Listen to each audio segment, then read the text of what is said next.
পর বাড়ি ফিরছি। 10 বছর আগে ছিলাম একটা অপদার্থ ছেলে, যার ছিল না কোনো মেধা, ছিল না পড়ার প্রতি মনোযোগ এবং ছিল না টাকা পয়সা। বলতে গেলে ছেলেটি সব দিক দিয়ে জিরো।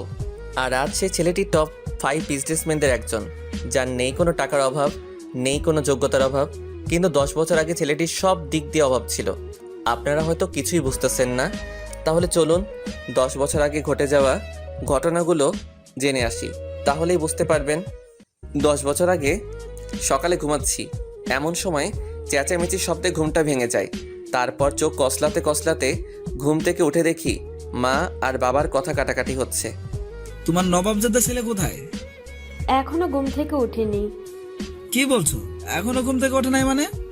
কাল বন্ধুদের সাথে আড্ডা দিতে দিতে রাত করে বাসায় আসছে, তাই এত বেলা পর্যন্ত ঘুমাচ্ছে। কি পড়ালেখার ধারেও কাছেও নাই, আর রাতে বন্ধুদের সাথে আড্ডা দেয়? তামিমকে ডেকে নিয়ে আসো। আচ্ছা, এই বলে আমার রুমে আসতে যাব, তখনই আম্মু আমাকে ডেকে বলল, এই তো তোমার ছেলে ঘুম থেকে উঠলো। ওই কাল রাতে কোথায় ছিলি? বন্ধুদের সাথে আড্ডা দিতে দিতে রাত হয়ে গেছে। কি আজকের পর থেকে সন্ধ্যার আগে বাসায় চলে আসবি। যদি না আসতে পারিস তোকে এই বাড়ি ছেড়ে চলে যেতে হবে। কাল রাতে কার বাড়িতে ডিল ছুড়ছিলি কেন? আজ থেকে যেন তোর নামে কোনো অভিযোগ না আসে। যদি আসে তাহলে বাড়ি থেকে চলে যেতে হবে। ওকে, আর কোনোদিন করব না। যদি এবার পরীক্ষা ফেল করিস তাহলে তোকে বিলে চাষ করতে হবে আমার সাথে। আপনাদের তো পরিচয়টা দেওয়া হয়নি। আমি তামিম, বাড়ির একমাত্র সন্তান, আর বাবা কৃষক, আর আমি ইন্টার ফাইনাল ইয়ারে পড়ি। এখন এতটুকুই, বাকিটুকু গল্পে জেনে নেবেন। আম্মু নাস্তা দাও, কলেজে যেতে হবে। তখন আব্বু বলল, কলেজে গিয়ে কি করবি? পড়ালেখা তো কিছুই করতে পারিস না। আব্বু আমাকে আরেকটা সুযোগ দেন। ঠিক আছে দিলাম, তবে শর্ত আছে একটা। আমি হ্যাঁ বোতক মাথা নাড়লাম। টেবিলে নাস্তা দিছি, খেয়ে কলেজে যা, আর কোনো ঝামেলা করিস না বাবা। আম্মু তুমি কোনো চিন্তা করিও না, আজ থেকে আর কারোর সাথে ঝামেলা করব না। তারপর নাস্তা করে কলেজে চলে এলাম। তারপর কলেজে ঢুকতেই কে যেন কলার টান মারলো। আমি পিছনে ফিরেই ঠাস করে কষে একটা মেরে দিলাম। সাথে সাথেই তোর সাহস কি করে হয় আমাকে থাপ্পড় মারার? আমি এতক্ষণ খেয়াল করিনি যে কে আমার কলার টানলো। আমি তো অবাক, কারণ আমার কলার একটা মেয়ে টেনে ধরেছে। কিন্তু মেয়েটা আমার কলার কেন ধরলো? আপনি আমার কলার ধরলেন, তাই আমি রাগ কন্ট্রোল করতে না পেরে থাপ্পড় মারছি। আপনার পরিচয় আমার না জানলেও চলবে। মেয়েটা দেখতে খুব সুন্দর কিন্তু রাগী। এই বলে সোজা ক্লাসরুমে চলে গেলাম। তারপর কিছুক্ষণ পর বন্ধুরাও আসলো। আর অন্যদিকে ওই খ্যাত ছেলেটির কি সাহস তোর মুখের ওপর কথা বলে, আর তুই ওকে কিছুই বললি না? কি রবণী, তুই ওই খ্যাত ছেলেটাকে ছেড়ে দিলি কেন? আমি এত সহজে ওই খ্যাটটারে ছেড়ে দেবো ভাবছিস? তোর কি কোনো প্ল্যান আছে? প্ল্যান আছে, আর সেটা ছুটি হলেই দেখতে পারবি। এখন ক্লাসে যাই। তারপর তারা ক্লাসে চলে আসলো। তখন রাফি আমার বন্ধু বলল, কিরে তোর আজ কি হলো? তোকে বউতে ধরে নাই তো? আমি তো ঠিক আছি, আর তোদের কেন মনে হলো আমাকে ভূতে ধরেছে? তখন রিয়াদ বলল, আসলে তুই তো কোনোদিন কলেজে আসিস না, তাই বলছি। আর কলেজে আসলেও তো তুই ক্লাস করিস না, তাই বললাম। হঠাৎ তাদের সাথে কথা বলতে বলতে দরজার দিকে তাকাতেই একটা মেয়েকে দেখে আমি অবাক। কারণ দরজা দিয়ে যেই মেয়েটি আসছে সেই আর কেউ নয়, সে হচ্ছে কিছুক্ষণ আগে যার সাথে ঝগড়া করছিলাম সেই মেয়েটা। তারপর আমি আমার বন্ধুদের জিজ্ঞাসা করলাম, দোস্ত, এই মেয়েটা কি আমাদের ক্লাসেই পড়ে? কেন? না, একটু আগে মেয়েটাকে থাপ্পড় মারছিলাম তাই। কি তুই জানিস ওকে? আমার জানার দরকার নেই, আগে বলো এই মেয়েটার নাম কি? অবনী, আর এই কলেজের সভাপতির মেয়ে। কি? এখন আমার কি হবে? আমি তো অবনীকে থাপ্পড় মারছি।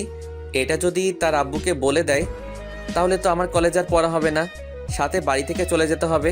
অন্যদিকে অবনীর বান্ধবী নীলা অবনীকে বলে, অবনী দেখ, ওই খ্যাতটা আমাদের সাথেই পড়ে। তাহলে তো আমার আরো সুবিধা হলো। আমিও তাই ভাবছি। তারপর দেখি স্যার ক্লাসে এসে আমাকে দেখে স্যার বলল, ক্লাসে কিছু এলিয়েন দেখতেছি, তোমরা কি তাদের দেখতেছো? আমাকে উদ্দেশ্য করে বলল, কারণ এর আগে কলেজে আসলেও ক্লাস করিনি, তাই ক্লাসে দেখে স্যার অবাক হয়ে গেল। আর আমি স্যারকে বললাম, স্যার এখানে তো কোনো এলিয়েন নাই। তোমাকে দেখে তো এলিয়েনই মনে হচ্ছে। আর এতদিন পর কি জন্য ক্লাস করতে আসছো? 1 মাস পরই তো তোমার পরীক্ষা, একেবারে পরীক্ষা দিতে আসলেই তো হয়। আসলে স্যার আজ থেকে ভালো হয়ে গেছি, আর নিয়মিত ক্লাস করব। আমার কথা শুনে সবাই অবাক হয়ে গেল। তার থেকে আরও বেশি অবাক হলো স্যার, আর আমার বন্ধুরাও অবাক হয়ে গেল, কারণ তারা ভাবতে পারেনি যে আমি আজ থেকে ক্লাস করব। তখন স্যার বলল, ক্লাস করলে ভালো। তারপর স্যার আরও কিছুক্ষণ ক্লাস করিয়ে চলে গেল। তারপর সব ক্লাস করে যখনই বন্ধুদের নিয়ে গেট দিয়ে বাহির হব, তখনই কে যেন খ্যাত খ্যাত করে আমাকে ডাকতেছে। ওই খ্যাত, আমি পিছনে ফিরে দেখে অবনী আমায় ডাকতেছে। আমাকে বলতেছেন, এখানে তুই ছাড়া আর কে আছে? আচ্ছা আসতেছি।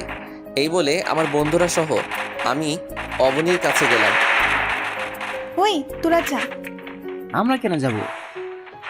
যেতে বলছি, যাবি নাকি অন্য ব্যবস্থা করব? আচ্ছা যাচ্ছি। তারপর ওরা চলে যাওয়ার পর ওই তোর নাম কি? তামিম। আর কি জন্য ডাকছেন ওইটা বলেন। কেন, তোকে কি কাজ ছাড়া ডাকা যায় না নাকি? তা নই, কিন্তু কেন ডাকলেন তা তো বলেন। তখন নীলা বলল, অবনী দেখ, ওই খ্যাত ছেলেটা তোর মুখে মুখে কথা বলতেছে আর তুই তা সহ্য করতেছিস। তখন অবনী বলল, ওই খ্যাত, তোর সাহস কি করে হয় আমার মুখে মুখে কথা বলা? এই বলে ঠাস। আপনারা ভাবছেন থাপ্পড়টা আমার গালে লাগছে? আপনারা ঠিকই ভাবছেন, থাপ্পড়টা আমার গালে লাগছে। আর ওর থাপ্পড়ের আওয়াজ শুনে যারা কলেজে ছিল সবাই আমার দিকে তাকিয়ে আছে, আর আমি গালে হাত দিয়ে দাঁড়িয়ে আছি। আমাকে মারলেন কেন? আবার আমার মুখে মুখে কথা বলতেছিস? সরি আপু। ঠাস, আবার থাপ্পড় মারলো। এই বড়লোক মেয়েগুলো গরিবদের ভাবেটা কি? আমরা গরিব বলে কি আমাদের কোনো প্রাণ নেই? আমাদের কি কোনো ফিলিংস নেই? আমরাও তো মানুষ। আপনি আবার আমায় মারলেন কেন? আজ থেকে আমায় ম্যাডাম বলে ডাকবি। কি বলে ডাকবি? ম্যাডাম বলে। এই তো, গুড বয়। আসো, কাল সকালে তাড়াতাড়ি আসবি। Okay madam. তারপর অবনীর কাছ থেকে বিদায় নিয়ে সোজা বাসায় চলে আসলাম। তারপর ফ্রেশ হয়ে আম্মুকে বললাম, আম্মু খুব খিদে পেয়েছে, খাবার দাও। আচ্ছা তুই টেবিলে বস, আমি খাবার দিচ্ছি। তারপর খাবার খেয়ে রুমে গিয়ে শুয়ে গেলাম। আর কলেজে ঘটে যাওয়া ঘটনাগুলো ভাবতেই কখন যে ঘুমিয়ে গেলাম নিজেও জানি না। অন্যদিকে অবনী কলেজ থেকে বাড়ি ফিরে আর গান গেয়ে গিয়ে সিঁড়ি থেকে উঠতে যাবে, ঠিক তখনই শিমুল চৌধুরী, আজ আমার মেয়েকে এত সুন্দর লাগছে কেন? আমি একটা ছেলেকে ভালোবেসে ফেলেছি। তা কে সেই ছেলেটা, যে ছেলেটা আমার এই মেয়ের মন কেড়ে নিয়েছে? ছেলেটার নাম তামিম, কিন্তু তার স্ট্যাটাস আমাদের মতো অত হাই লেভেলের না।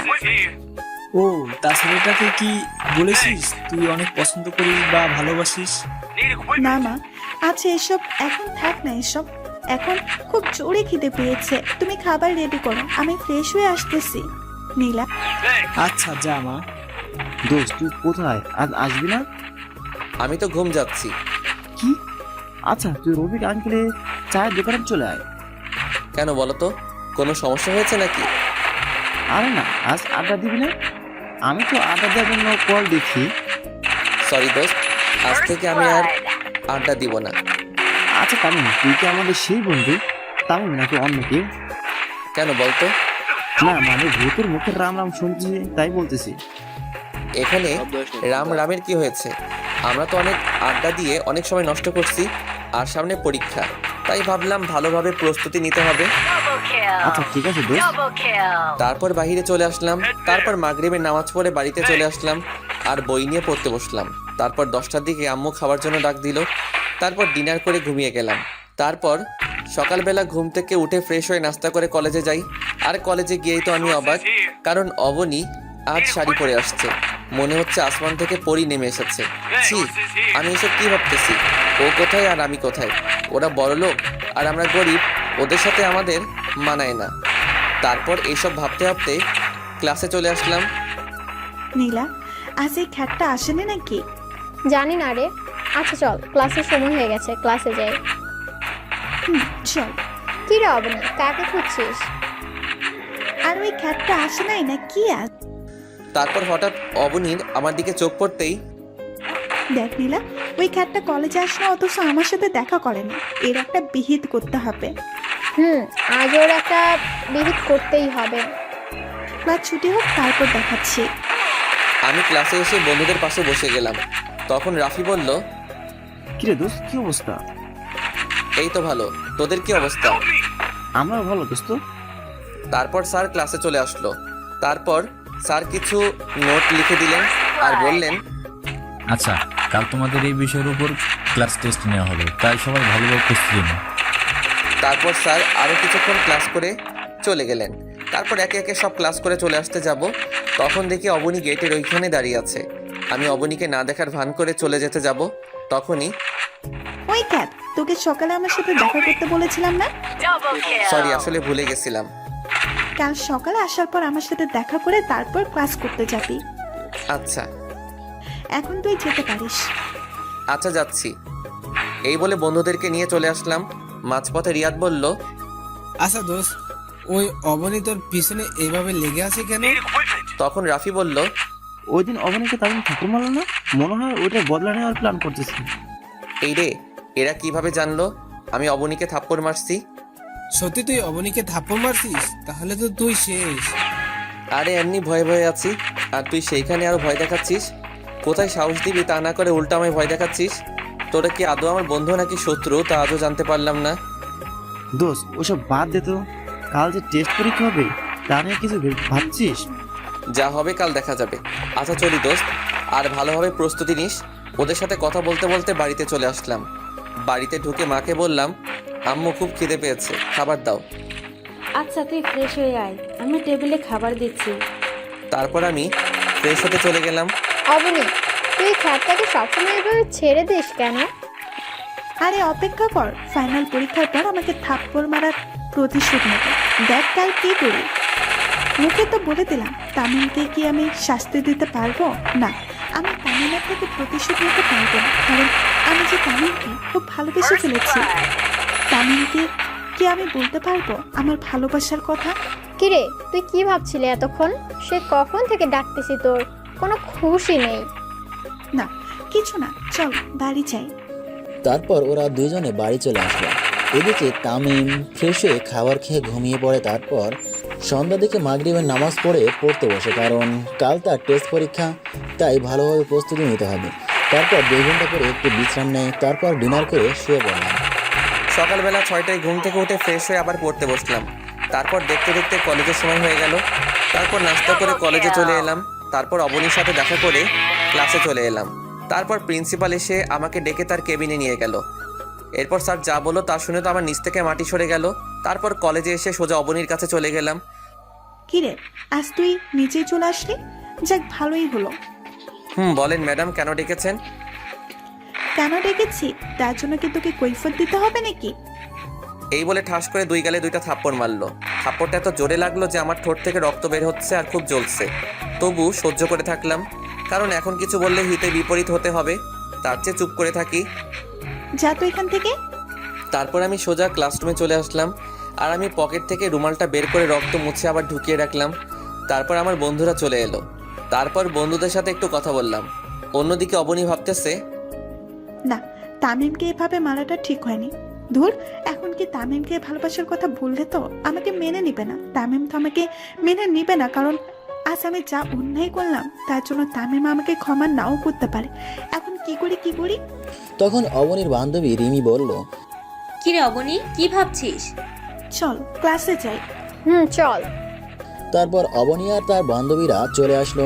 এদিকে রাফি তামিমকে বলল, কিরে দোস্ত, তোর ঠোঁট কাটলো কি করে? আরে তেমন কিছু না দোস্ত, সামান্য ব্যথা পেয়েছি, ঠিক হয়ে যাবে। আচ্ছা। রাফির সাথে কথা বলতেছি, তখন স্যার ক্লাসে চলে আসলো। স্যার ক্লাসে ঢোকার সাথে সাথে প্রিন্সিপালও ক্লাসে ঢুকলো আর বলল, তোমাদের মধ্যে তামিমকে? জি স্যার, আমি। তুমি আমার কেবিনে এসো। আচ্ছা স্যার। তারপর আমি প্রিন্সিপালের কেবিনে গেলাম। সেখানে গিয়ে দেখি কলেজের সভাপতিও আছে, সাথে আমার আব্বুও।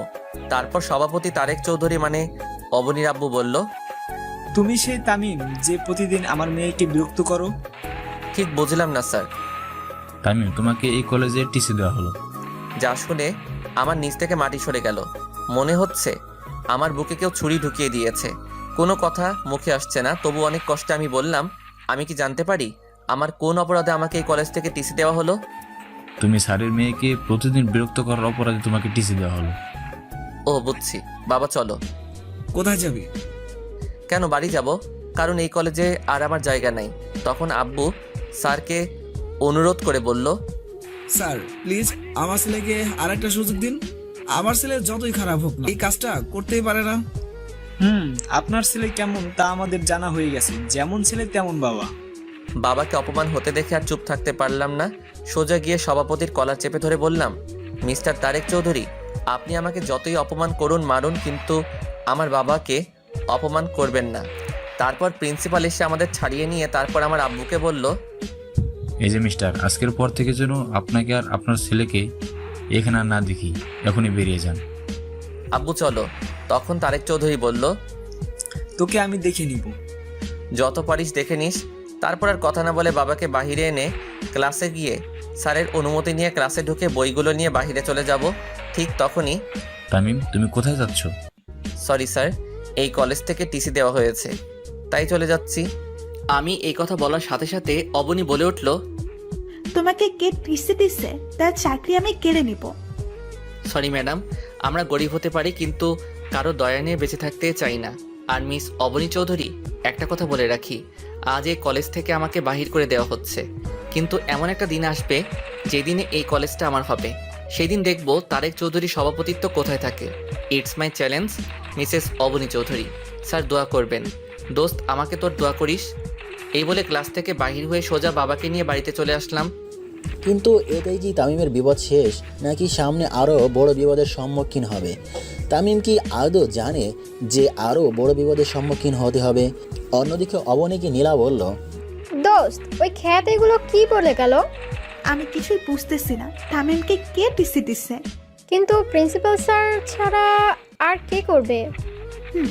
আজ ওই প্রিন্সিপালের চাকরি আমি নিয়ে ফেলবো। তার সাহস হয় কি করে আমার কলেজাকে কলেজ থেকে টিসি দেওয়ায়? তুই কি তামিম মানে ওই খ্যাতকে ভালোবাসিস? ওই একদম খ্যাত বলবি না। আর তামিমকে আমি খুব ভালোবাসি। তামিমকে ছাড়া আমি বাঁচবো না। তুই ভেবে বলছিস তো? এখানে এত ভাবার কি আছে? আমি আমার তামিমকে আবার ফিরে পেতে চাই, তার জন্য আমি সবকিছু করতে রাজি। তারপর নীলা যা বলল সেটা শোনার জন্য হয়তো অবনী প্রস্তুত ছিল না।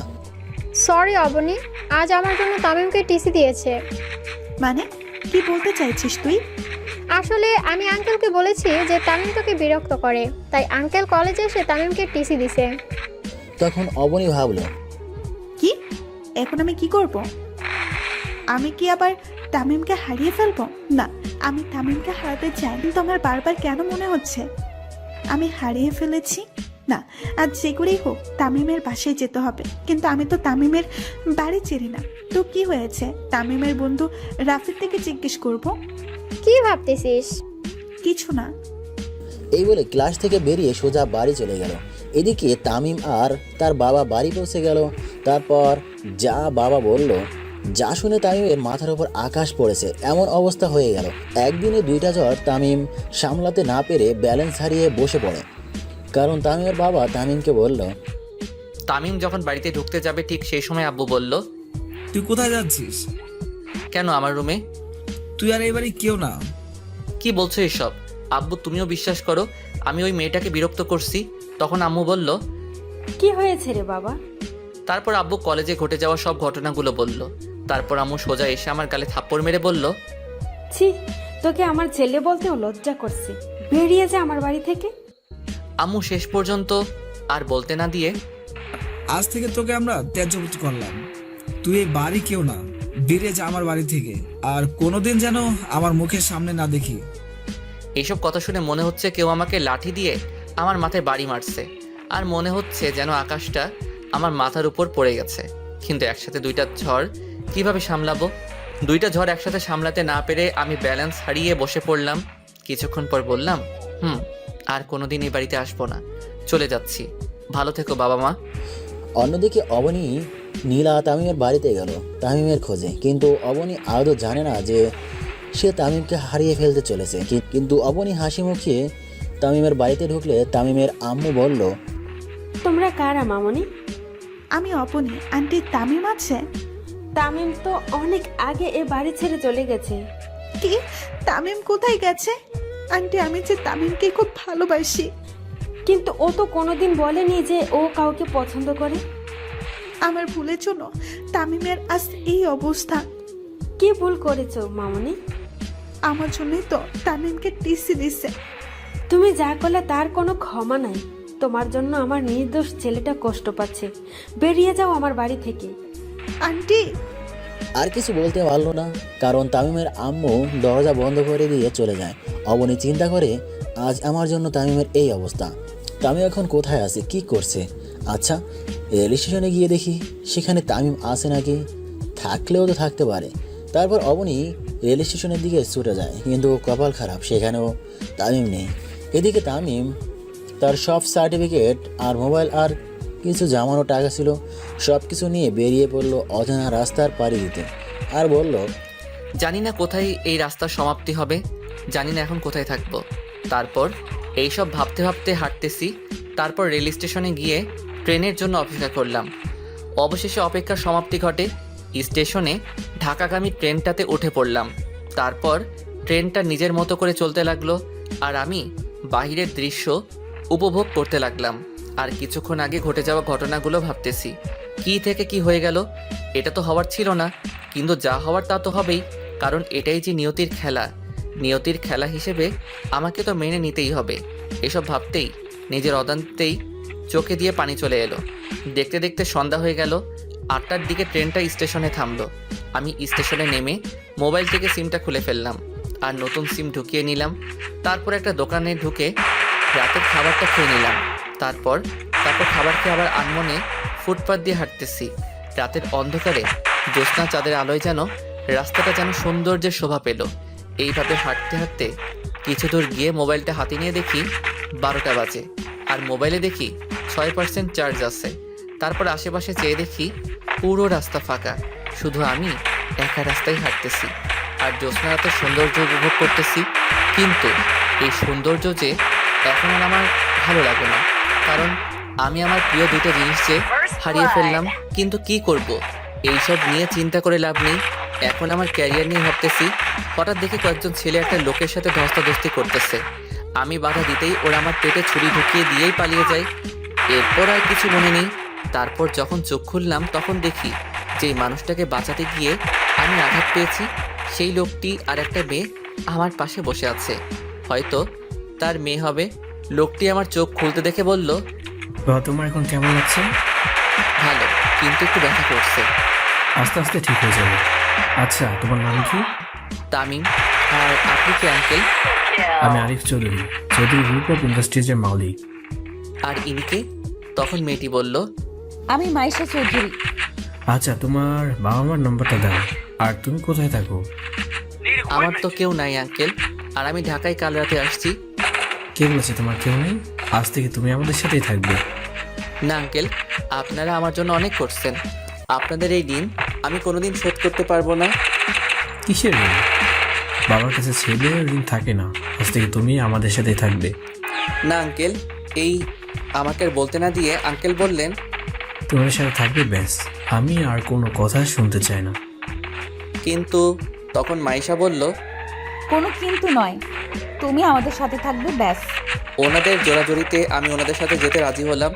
তারপর আঙ্কেল ডাক্তারের কাছে গিয়ে বললেন, ডাক্তার, আমরা কি তামিমকে বাসায় নিয়ে যেতে পারবো? পারবেন, তবে ওনাকে কিছুদিন রেস্ট নিতে হবে। আচ্ছা ঠিক আছে ডাক্তার। তখন মাইশা আমাকে বলল, আচ্ছা, আপনার এখন কেমন লাগছে? আমার একটা হাত ধরে, অনেকটাই ভালো। হাত ছাড়িয়ে নিলেন কেন? চুপ করে আছি। কি হলো, চুপ করে আছেন কেন? তখন হঠাৎ আঙ্কেল ঢুকলেন, আর মাইশা আঙ্কেলকে দেখে মাইশা বললেন, আব্বু, তামিমকে আমরা কবে বাসায় নিয়ে যেতে পারবো? আজই নিয়ে যেতে পারবো? সত্যি বাবা, আজই নিয়ে যেতে পারবো? সত্যি। কিন্তু বুঝলাম না এই মেয়েটার এত খুশি লাগছে কেন। এই মেয়েটার হাবভাব আমার ভালো ঠেকছে না। এসব ভাবছি তখনই আঙ্কেল বললেন, তাই তুমি রেডি হয়ে নাও। আমি পকেটে হাত দিয়ে দেখি মোবাইলটা নেই। তাই আমি আঙ্কেলকে বললাম, আঙ্কেল একটা কথা বলবো? বলো, অনুমতি নেওয়ার প্রয়োজন নেই। আমার মোবাইলটা আর বলতে না দিয়ে এই নাও। আমি মোবাইলটা হাতে নিতেই অবাক হয়ে যাই, কারণ 100% চার্জ আছে। সাথে থেকে আমার মোবাইলের ওয়ালপেপারে মাইশার পিক, কিন্তু ওর পিক আমার মোবাইলে, ওর পিক দিল কেন? আমি মাইশার দিকে তাকাতেই দেখি মাইশা চুপি চুপি হাসতেছে, কিন্তু আমার মাথায় কিছুই ঢুকতেছে না। এই মেয়ের মতলবটা কি? আমি আর কিছু না ভেবে আঙ্কেলকে বললাম, আঙ্কেল আমি রেডি। বলে উঠতেই পেটের ব্যথায় পড়ে যেতেই মাইশা আমাকে ধরে ফেললো। তখন আঙ্কেল বলল, মাইশা, ওকে নিয়ে গাড়িতে অপেক্ষা কর, আমি বিঘ্নিতে আসছি। ওকে আব্বু। তারপর মাইশা আমাকে ধরে নিচে নেমে এলেন আর গাড়িতে বসালেন। কিছুক্ষণ পর আঙ্কেল চলে এলো। আঙ্কেল গাড়িতে উঠে ড্রাইভারকে বললেন, ড্রাইভার গাড়ি চালাও। ড্রাইভার গাড়ি স্টার্ট দিয়ে আপন মনে চালাতে লাগলেন। কিছুতে যাওয়ার পর গাড়ি একটা বাড়ির সামনে থামলো আর মাইশা আমাকে ধরে বাড়ির ভিতর নিয়ে গেল। তারপর একটা রুমে নিয়ে গিয়ে বসালো। তারপর মাইশা বাহিরে চলে গেল আর আমি খাটে বসে এদিক ওদিক চোখ বোলাতে লাগলাম। রুমটা খুব সুন্দর করে গোছানো আর চারিদিকে মাইশার ছবি লাগানো। তার মানে এটা মাইশার রুম, কিন্তু মাইশা আমাকে ওর রুমে আনলো কেন? এইসব ভাবতেছি, হঠাৎ মাথা ব্যথা করছে, তাই শুয়ে পড়লাম আর বাবা মায়ের কথা ভাবতেছি। হঠাৎ খেয়াল করলাম চোখ থেকে পানি ঝরছে। বাবা মায়ের কথা ভাবতে ভাবতে কখন যে ঘুমিয়ে পড়লাম নিজেও জানি না। তারপর যখন ঘুম থেকে উঠলাম তখন অনুভব করলাম কেউ আমার মাথায় হাত বুলিয়ে দিচ্ছে। আমি চোখ খুলতেই দেখি মাইশা আমার মাথায় হাত বুলিয়ে দিচ্ছে। আমি চোখ খুলতে দেখে মাইশা হাত সরিয়ে বলল, ও ঘুম থেকে উঠেছেন, যান গিয়ে ফ্রেশ হয়ে আসে, কিছু খেতে হবে, নাহলে ওষুধ খাবেন কিভাবে? আমি অসহায় দৃষ্টিতে তাকিয়ে আছি, কারণ আমি হাঁটতে চাইলে পড়ে যাব, কারণ আমার পেটে ব্যথা হবে। আমার তাকিয়ে থাকা দেখে মাইশা বলল, আপনি তো ভালোভাবে হাঁটতেও পারবেন না। তারপর মাইশা আমাকে ধরে ওয়াশরুমে নিয়ে গেলেন। আমাকে ফ্রেশ করে এনে আমাকে বিছানায় বসালেন। তারপর আবার মাইশা রুমের বাইরে চলে গেলেন। কিছুক্ষণ পর কিছু খাবার এনে আমার পাশে বসলো। মাইশা খাবারগুলো বেড়ে আমাকে খাইয়ে দিতে চাইলেন। আমি বাধা দিতে চাইলে আমার বাধা না মেনে আমাকে খাইয়ে দিতে লাগলেন। খাওয়া শেষে ওষুধ খাওয়াই দিয়ে আবার চলে গেলেন। এইভাবে কিছুদিন পার হয়ে গেল। এখন আমি অনেকটাই সুস্থ। এই কয়দিনে মাইশা আমার অনেক কেয়ার করেছে। অন্যদিকে অবনী তামিমের দেখা না পেয়ে দরজা বন্ধ করে কান্না করতে থাকে আর বলতে থাকে, তামিম, তুমি কোথায় হারিয়ে গেলে? পাওয়ার আগে তোমাকে হারিয়ে ফেললাম। জানি না কোনোদিন তোমার দেখা পাবো কিনা, তবু আমার দৃঢ় বিশ্বাস তুমি আবার আমার কাছে ফিরে আসবে। কিন্তু কবে ফিরে আসবে তুমি? এইসব ভাবতেছে তখনই অবনীর মা দরজায় কড়া নেড়ে বলল, মা আর কতদিন এইভাবে থাকবি? এখন কিছু খেয়ে নি, সকাল থেকে কিছু খাসনি। মা তুমি যাও তো, আমার খিদে নেই। তা বললে তো হবে না, আজ একটু খেয়ে নে মা। তুই না খেলে কি তামিম তোর কাছে ফিরে আসবে? মা আমি এখন কি করব? আমি যে তামিমকে খুব ভালোবেসে ফেলেছি। তোর ভালোবাসা যদি সত্যি হয় তাহলে তামিম আবার তোর কাছে ফিরে আসবে। তাই যেন হয় মা। দোয়া করি যেন তামিম আবার তোর কাছে ফিরে আসে। এই খাবারটা খেয়ে নি। অবনী দরজাটা খুলে দেয় আর খাবারগুলো খেয়ে ঘুমিয়ে পড়ে। হঠাৎ অবনী স্বপ্ন দেখে। অবনীর মন খারাপ, তাই অবনী বাড়ি থেকে হাঁটতে হাঁটতে পার্কের দিকে যেতে থাকে। কিছুক্ষণ হাঁটার পর পার্কে পৌঁছে যায়, কিন্তু পার্কে যখন ঢোকে তখন অবনী দেখতে পায় একটা ছেলে আর একটা মেয়ে কাঁধে মাথা রেখে কথা বলছে। অবনী আর একটু এগিয়ে গিয়ে আরও ভালো করে লক্ষ্য করে দেখে ছেলেটাকে সেই চেনে। ছেলেটি আর কেউ না, ছেলেটি হলো তামিম। কিন্তু অবনী পাশে থাকা মেয়েটিকে চিনতে পারেনি। তাই অবনী তামিমের কাছে যখন যায় তখন তামিম আর মেয়েটি চলে যেতে থাকে। কিছুক্ষণ যাওয়ার পর দেখে তামিম আর মেয়েটি উধাও হয়ে যায়। অবনী না বলে চিৎকার দিয়ে ওঠে, যার কারণে শিমুল চৌধুরীর ঘুমও ভেঙে যায়। অবনী চিৎকার করায় শিমুল চৌধুরী বলল, কি হয়েছে মা, চিৎকার করলি কেন? মা তামিম আমাকে ছেড়ে চলে গেছে। তুই খারাপ স্বপ্ন দেখছিস হয়তো। আচ্ছা এখন ঘুমিয়ে পড়। ওকে মা। অবনী তামিমের কথা ভাবতে ঘুমিয়ে পড়ে। এদিকে ফ্রেশ হতেই বাইরে বের হতেই মাইশা রুমে আসলো আর তামিমকে বলল, চলো ডিনার করতে। আপনি যান, আমি আসতেছি। মাইশা চলে গেল। আমিও কিছুক্ষণ পর নিচে এলাম। নিচে এসে চেয়ারে বসলাম। তারপর মাইশা প্লেটে খাবার বেড়ে দিল। আমি খেতে লাগলাম। খাওয়ার মাঝখানে আঙ্কেল বলে উঠল, তোমার এখন কেমন লাগছে? আঙ্কেল পুরোপুরি ভালো। তুমি কোন ইয়ারে পড়ো? ইন্টারের ফাইনাল ইয়ারের পরীক্ষা দিব, কিন্তু দিতে পারিনি। কাল তোমাকে মাইশার কলেজে ভর্তি করে দিল। আচ্ছা ঠিক আছে আঙ্কেল। তোমার সার্টিফিকেটগুলো আছে তোমার সাথে? আছে। মাইশা তাহলে কাল তামিমকে নিয়ে ভর্তি করে দিস। ওকে বাবা। না, তার দরকার হবে না, আমি নিজেই ভর্তি হয়ে নিব। আচ্ছা তোমার যে ভালো মনে হয়। আচ্ছা আরেকটা কথা ছিল। কি কথা আঙ্কেল বলেন? এরপর আঙ্কেল যা বললেন তা শুনে তো আমি অবাক। কাল থেকে তুমি ক্লাস করে আমার সাথে অবশ্যই নেবে। এটা শোনার পর আমি অবাক হয়ে গেলাম। আঙ্কেল এটা কি বললো? আমাকে চিনে না অথচ আমাকে বিশ্বাস করে তার কোম্পানির দায়িত্ব নিতে বলছেন, কিন্তু আমি তো এই দায়িত্বটা নিতে পারবো না। আঙ্কেল এসে কি বলেন? আমার পক্ষে সম্ভব না আঙ্কেল। কেন সম্ভব না? কারণ আপনার কোম্পানি সামলানোর মতো যোগ্যতা আমার নাই। কাল থেকে তুমি আমার সাথে অফিস সামলাবে। কিন্তু আর বলতে না দিয়ে আঙ্কেল বলল, কোনো কিন্তু না, তুমি অফিস সামলাবে মানে সামলাবে, আমি আর কোনো কিছুই শুনতে চাই না। কিন্তু আঙ্কেল, আপনি আমাকে চিনেন না, জানেন না, অথচ আমাকে আপনার কোম্পানি সামলানোর দায়িত্ব দিচ্ছেন কেন? কারণ আমি জানি তুমি কোনোদিন আমার সাথে বিশ্বাসঘাতকতা করবে না, এটা আমার বিশ্বাস। আপনি আমাকে এতটা বিশ্বাস করেন? আচ্ছা, আমি যদি কোনোদিন আপনার সাথে ভুলে বিশ্বাসঘাতকতা করে ফেলি, আল্লাহ না করুক, তখন কি আমার ক্ষমা হবে? যদি তা ক্ষমার অযোগ্য হয়? চাই তুমি কোনোদিন আমার সাথে বিশ্বাসঘাতকতা করবে না, আর করলেও নিজের ছেলেকে শাস্তি দেবো, তারপর আবার আপন করে নেব। আঙ্কেল বলল, আমার নিজের অজান্তে চোখ দিয়ে পানি ঝরতেছে। মাইশা তা খেয়াল করতে পেরে বলল, কি হলো, তুমি কাঁদছো কেন? মা বাবার কথা মনে পড়তেছে তো, তাই হয়তো কান্না পাচ্ছে। আর যদি তারা থাকতো তাহলে কতই না ভালো হতো। তুমি তো আমাকে এখনো আপন ভাবতেই পারো না। তা না আঙ্কেল, এই বলে খাবার রেখে ছাদে চলে আসলাম। কি হলো, এভাবে চলে গেলে কেন? হয়তো বাবা মার কথা মনে পড়ছে, হয়তো তাই মনে হয় চলে গেছে। হয়তো মন খারাপ হয়েছে, তুই গিয়ে দেখ তো। ওকে বাবা। এই বলে মাইশা খাবার শেষ করে আমার রুমে এসে দেখে আমি নাই। তারপর ছাদে চলে আসে, আর আমি কাঁদতে কাঁদতে বললাম, বাবা তুমি আমাকে ভুল বুঝলে। তোমরা দুনিয়াতে থাকা সত্ত্বেও তোমাদের সাথে কথা বলতে পারছি না তোমাদের সাথে দেখা করতে। কেন বাবা? আমার তো কোনো দোষ ছিল না, তবু কেন বাবা মা তোমরা আমায় ভুল বুঝলে? এইসব ভাবতেছি আর চোখ দিয়ে পানি ঝরতেছে। হঠাৎ কেউ আমার কাঁধে হাত রাখলো। আমি তাড়াতাড়ি চোখের পানি মুছে পিছন ফিরে দেখি মাইশা দাঁড়িয়ে আছে। আমি মাইশাকে দেখে বললাম, ম্যাডাম আপনি এখানে? আসতে হলো, আর আমাকে একদম ম্যাডাম ডাকবে না। আপনারা কোথায় আর আমি কোথায়? আপনাকে ম্যাডাম না ডেকে আর কি ডাকবো? আমাকে তুমি নাম ধরেই ডাকবে। ম্যাডাম কি করছেন? তামিম, একটা কথা বলবো? বলেন, কিন্তু আর একটু দূরে যান। আচ্ছা যাচ্ছি। তারপর মাইশা আমার থেকে এক হাত দূরে সরে দাঁড়ালো। এইবার বলেন, কি বলবেন আপনি? তোমার কোনো গার্লফ্রেন্ড আছে? কি যে বলেন, আমার মতো একটা খ্যাত ছেলেকে কি কেউ ভালোবাসতে পারে?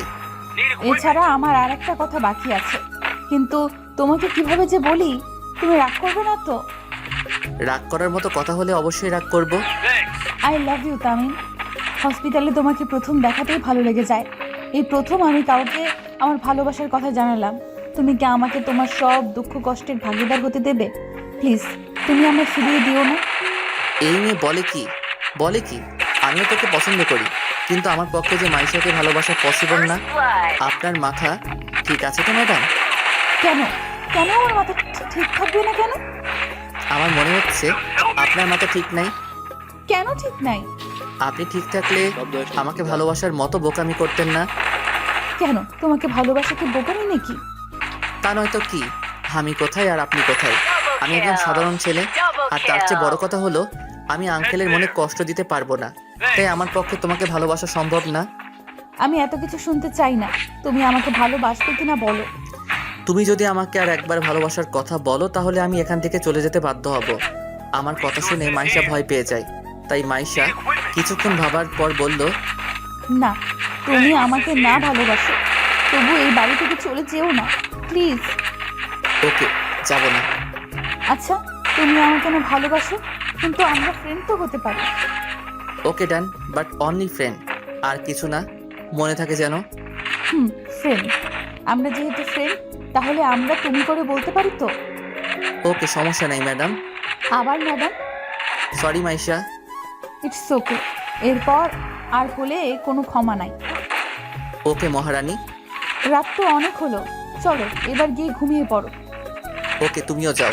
এই বলে আমি ছাদ থেকে নেমে আমার রুমে চলে গেলাম, কিন্তু মাইশা ছাদ থেকে নিচে নেমে সোজা তার বাবার রুমে যায়, আর বাবাকে বলল, বাবা আসবো?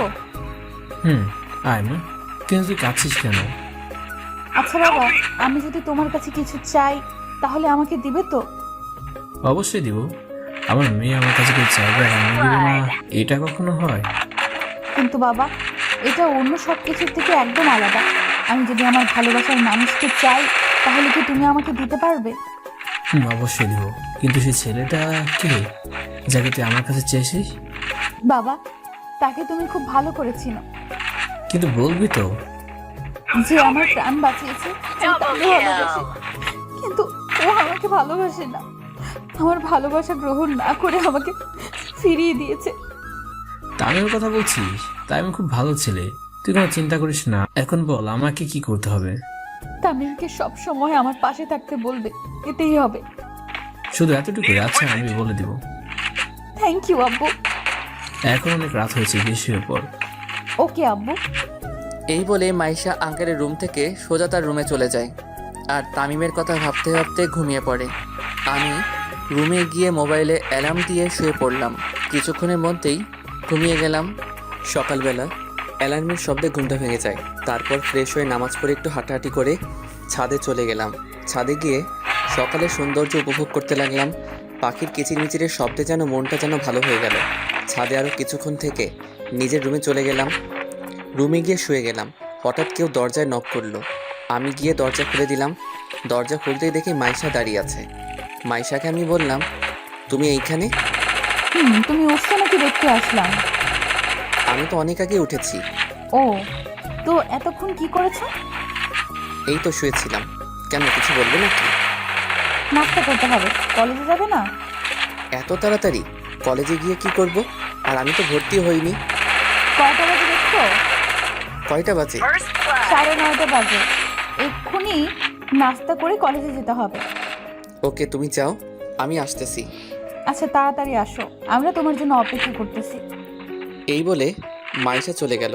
আমিও রেডি হয়ে নিচে নেমে এলাম। তারপর চেয়ারে গিয়ে বসে পড়লাম। নাস্তা করা শেষে আঙ্কেল বলল যে, তাই তোমাকে একটা কথা বলার ছিল। জি আঙ্কেল বলুন। এতে পারমিশন নেওয়ার কি আছে? বুঝলাম তুমি মাসের সাথে সবসময় হাঁটতে পারবো। পারবো। আমি তো ওর কলেজে ভর্তি হব। তাহলে এত চিন্তা করতেছেন কেন? আচ্ছা তুমি গাড়ি চালাতে পারো? পারি আঙ্কেল। তাহলে আর কোনো চিন্তা করতে হবে না। ঠিক বুঝলাম না আঙ্কেল। তো মাইশার সাথে একসাথে কলেজ যাবে, আর কলেজ ছুটি হলে মাইশাকে বাড়িতে ড্রপ করে অফিসে আসতে পারবে। আর এই নাও কার্ড, অফিস চলে আসো। পারবো আঙ্কেল, আপনি চিন্তা করবেন না। আচ্ছা তুমি এখন তোমার সকল কাগজপত্র নিয়ে কলেজে গিয়ে ভর্তি হতে যাও, আর আমি প্রিন্সিপাল স্যারকে বলে দিব। Okay uncle. এই বলে রুমে গিয়ে সব কাগজপত্র নিয়ে নিচে চলে এলাম। আর মাইশাকে বললাম, মাইশা চল। দাঁড়াও, আমি এক্ষুনি আসতেছি। আচ্ছা যাও, আমি গাড়িতে অপেক্ষা করতেছি। এই বলে আমি গাড়ি বাহির করতে গেলাম। গাড়ি বাহির করে গাড়িতে বসে মাইশার জন্য অপেক্ষা করতেছি, কিন্তু ওনার আসার কোনো খবর নাই। কিছুক্ষণ অপেক্ষা করার পর দেখি মাইশা একটা নীল শাড়ি পরছে, সাথে ম্যাচিং করে নীল চুড়ি আর ঠোঁটে হালকা গোলাপি রঙের লিপস্টিক। সব মিলিয়ে মাইশাকে একদম নীল পরীর মতো লাগতেছে। আমি তো দ্বিতীয়বারের মতো ক্রাশ খেলাম। ওর থেকে চোখই ফেরাতে পারছি না, কিন্তু আমি ওর প্রতি দুর্বল হলে চলবে না, এইসব ভাবতেছি আর মাইশার দিকে তাকিয়ে আছি। এই যে কি দেখছো এইভাবে? এই কি হলো, কথা বলতেছো না কেন? কি কি কি এইভাবে কি দেখতেছো? কই কিছু না তো। শাড়িতে আমায় কেমন লাগছে? এই প্রথম পরলাম। একদম পেতনির মতো লাগতেছে। কি, আমি পেতনি?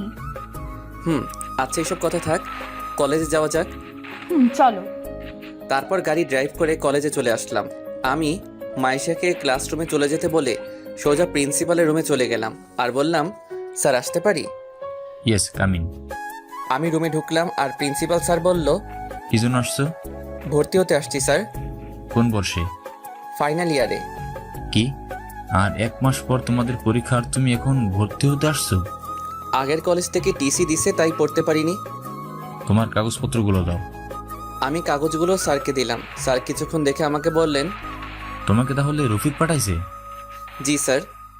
আচ্ছা একটা কথা বলো তো, তোমাকে আগের কলেজ থেকে কেন টিসি দিছে? স্যার, কলেজে ঘটে যাওয়া সকল ঘটনা বললাম। সভাপতির গা হাত তুলছে কেন? কারণ উনি আমার বাবার নামে গালি দিছে, তাই। যদি এই কলেজে এরকম করো তাহলে তোমার পড়ালেখা বন্ধ হয়ে যাবে। স্যার, এই ভুল দ্বিতীয়বার আর হবে না। তোমাকে কলেজে ভর্তি করাতে পারি, তবে একটা শর্ত আছে। কি শর্ত স্যার? আমি আপনার সকল শর্তে রাজি স্যার। তুমি কলেজে কোনো রকম মারামারি ঝগড়া করতে পারবে না। যে কোনো অবস্থা দিয়ে তুমি ঝগড়া করবে না। যদি করো তাহলে তোমাকে এই কলেজ থেকে টিসি দেওয়া হবে, এবং যাতে অন্য কলেজে না ভর্তি হতে পারো সেই ব্যবস্থা করা হবে। ওকে স্যার, আমার দ্বারা এই কলেজে কোনো ঝগড়া হবে না। ওকে, এখন ক্লাসে যাও আর ভালোভাবে লেখাপড়া করো। আর 1 মাস পর তোমাদের ফাইনাল পরীক্ষা। স্যার, আমি তো ফাইনাল ইয়ারের রুম চিনি না। এখান থেকে বাহির হয়ে নিচে নেমে অপর বিল্ডিংয়ের 2য় তলায় তোমাদের ক্লাসরুম। ধন্যবাদ স্যার। এই বলে প্রিন্সিপাল স্যারের রুম থেকে বাহির হয়ে সোজা ক্লাসে চলে গেলাম। ক্লাসে গিয়ে দেখি স্যার ক্লাস করাচ্ছেন। আমি স্যারকে বললাম, may I coming sir? Yes coming. তোমার নাম কি? তামিম, কলেজে নতুন আসছি। ওকে, সিটে গিয়ে বসো। আমি এদিক ওদিক তাকাতে লাগলাম, কিন্তু কোথাও জায়গা খালি নাই। আমি একটু এগোতেই একটা মেয়ে আমাকে তার পাশে বসতে বলল। আমি আর কোনো উপায় না পেয়ে তার পাশে বসলাম। স্যার কিছু নোট লিখে দিছেন, সেইগুলো তুলে নিলাম। স্যার ক্লাস করিয়ে চলে গেলেন। স্যার ক্লাস করিয়ে চলে গেলে আমার পাশে থাকা মেয়েটি বলল, হাই, আমি সুমাইয়া। আপনি? জি আমি তামিম। আচ্ছা, আমরা কি ফ্রেন্ড হতে পারি? সরি না। এরই মধ্যে স্যার ক্লাসে চলে আসলো, তবু এই মেয়ের বকবকানি বন্ধ হচ্ছে না। কেন? নিজেকে কি মনে করেন? একটা মেয়ে নিজ থেকে আপনাকে ফ্রেন্ড হওয়ার অফার করতেছেন বলে কি সেলিব্রিটি হয়ে গেছেন নাকি? আচ্ছা ফ্রেন্ড, এখন একটু চুপ থাকুন, স্যার ক্লাস করাচ্ছে, দেখতেছেন না নাকি? ওকে, চুপ থাকলাম। আচ্ছা, আমরা যখন ফ্রেন্ড, তো তুমি করে বলা যায় না? যা ইচ্ছা বলেন, তবু কথা একটু কম বলেন। ওকে, আর কথা বলবো না। একে একে সব ক্লাস করে বাইরে এসে গাড়ির পাশে মাইশার জন্য অপেক্ষা করতেছি, কিন্তু এখনো আসতেছে না কেন? কিছুক্ষণ পর দেখি সুমাইয়া আর মাইশা একসাথে বাহির হচ্ছে। তারপর মাইশা এসে বলল, সুমাইয়াও আছে, এই মেয়েটা এখানে কেন? চলো তামিম, একটা রেস্টুরেন্টে যাই। রেস্টুরেন্টে কেন? আমার খুব খিদা লাগছে। এত কথা না বলে তাড়াতাড়ি গাড়িতে উঠে রেস্টুরেন্টে চলো। Okay madam. এই সুমাইয়া, গাড়িতে ওঠ। উনি যাবেন নাকি? কেন, তোমার কোনো সমস্যা নাকি? না, আমার কেন সমস্যা হবে? এই মেয়েটা তো মেয়ে না, যেন একটা রাক্ষসী, কথা শুরু করলে আর বন্ধ হয় না। কি বলছো বিড়বিড় করে? কই কিছু না তো। তাহলে গাড়ি স্টার্ট দাও আর তাড়াতাড়ি চলো। ওকে। আমি গাড়িতে উঠে গাড়ি ড্রাইভ করে সোজা একটা রেস্টুরেন্টে চলে আসলাম। তারপর একটা স্পেশাল কেবিনে বসলাম। তখন সুমাইয়াকে মাইশা বলল, কি খাবি, অর্ডার দে। তুই অর্ডার দে না। তাই তুমি কি খাবে? তোমরা যা খাবে আমিও তা খাবো। ওকে, ঠিক আছে, আমি অর্ডার দিচ্ছি। দে। ওয়েটার, ওয়েটার, একটু এদিকে এসো। জি ম্যাম, বলুন কি খাবেন? এই খাবারগুলো নিয়ে আসো। Okay madam. ওয়েটার খাবার আনতে চলে গেল। মাইশা খাবার আনতে আনতে আমি একটু মুখটা ধুয়ে আসি। ওকে, যাও। আমি মুখ ধুতে চলে আসলাম। আমি চলে যাওয়ার পর সুমাইয়া মাইশাকে বলল, মাইশা, ছেলেটা কে রে? দেখতে খুব হ্যান্ডসাম। আমার তো প্রেম করতে ইচ্ছে করতেছে রে। আমার সেটিং করিয়ে দে না। খবরদার ওর দিকে চোখ দিলে তোর খবর আছে। ও তোর হবু দুলাভাই লাগে। কি? তুই তাহলে ওকে ভালোবাসিস? খুব ভালোবাসি। আব্বু বলছে খুব তাড়াতাড়ি আমাদের বিয়ে দিবে। তোর কপাল খুব ভালো রে। কেন? কারণ এমন একটা হ্যান্ডসাম বর পাইছোস। আমি খুব খুশি। আমি তামিমকে খুব ভালোবাসি। এরই মধ্যে খাবার চলে আসলো। আমিও মুখ ধুয়ে চলে আসলাম। আমাকে আসতে দেখে ওরা দুইজনেই চুপ হয়ে গেল। আমি গিয়ে বসে পড়লাম। তারপর খাওয়া শেষে বিল দিয়ে মাইশাকে আর সুমাইয়াকে ড্রপ করে দিয়ে আঙ্কেলের অফিসের দিকে রওনা দিলাম। কিছুক্ষণ ড্রাইভ করার পর আঙ্কেলের দেওয়া ঠিকানায় পৌঁছে গেলাম। আমি গাড়ি থেকে নেমে দেখি অনেক বড় একটা কোম্পানি, আনুমানিক 16 তলা হবে। কাল্পনিক, সো এটা নিয়ে ট্রল করবেন না। আমি এত বড় অফিস দেখে অবাক হয়ে গেলাম। আমি লিফট দিয়ে 8 তলায় উঠে সামনের দিকে এগোতে লাগলাম। সামনে দেখি আঙ্কেলের কেবিন। আমি আঙ্কেলের কেবিনে নক করে বললাম, আসতে পারি আঙ্কেল? তুমি ভিতরে আসো, চেয়ারে বসো। Okay uncle. আমি গিয়ে চেয়ারে বসে পড়লাম। তখন আঙ্কেল বলল, মাইশাকে বাড়িতে ড্রপ করে দিচ্ছ? আঙ্কেল। গুড। দুপুরে খাবার খেয়েছো? রেস্টুরেন্ট থেকে 2 জন খেয়ে নিয়েছি। ওকে, ভালো করেছো। এই বলে আঙ্কেল কাকে যেন কল করলো আর বলল সব স্টাফদেরকে মিটিং রুমে যেতে। কিছুক্ষণ পর আঙ্কেল বলল, মিটিং রুমে যাবো। Okay uncle.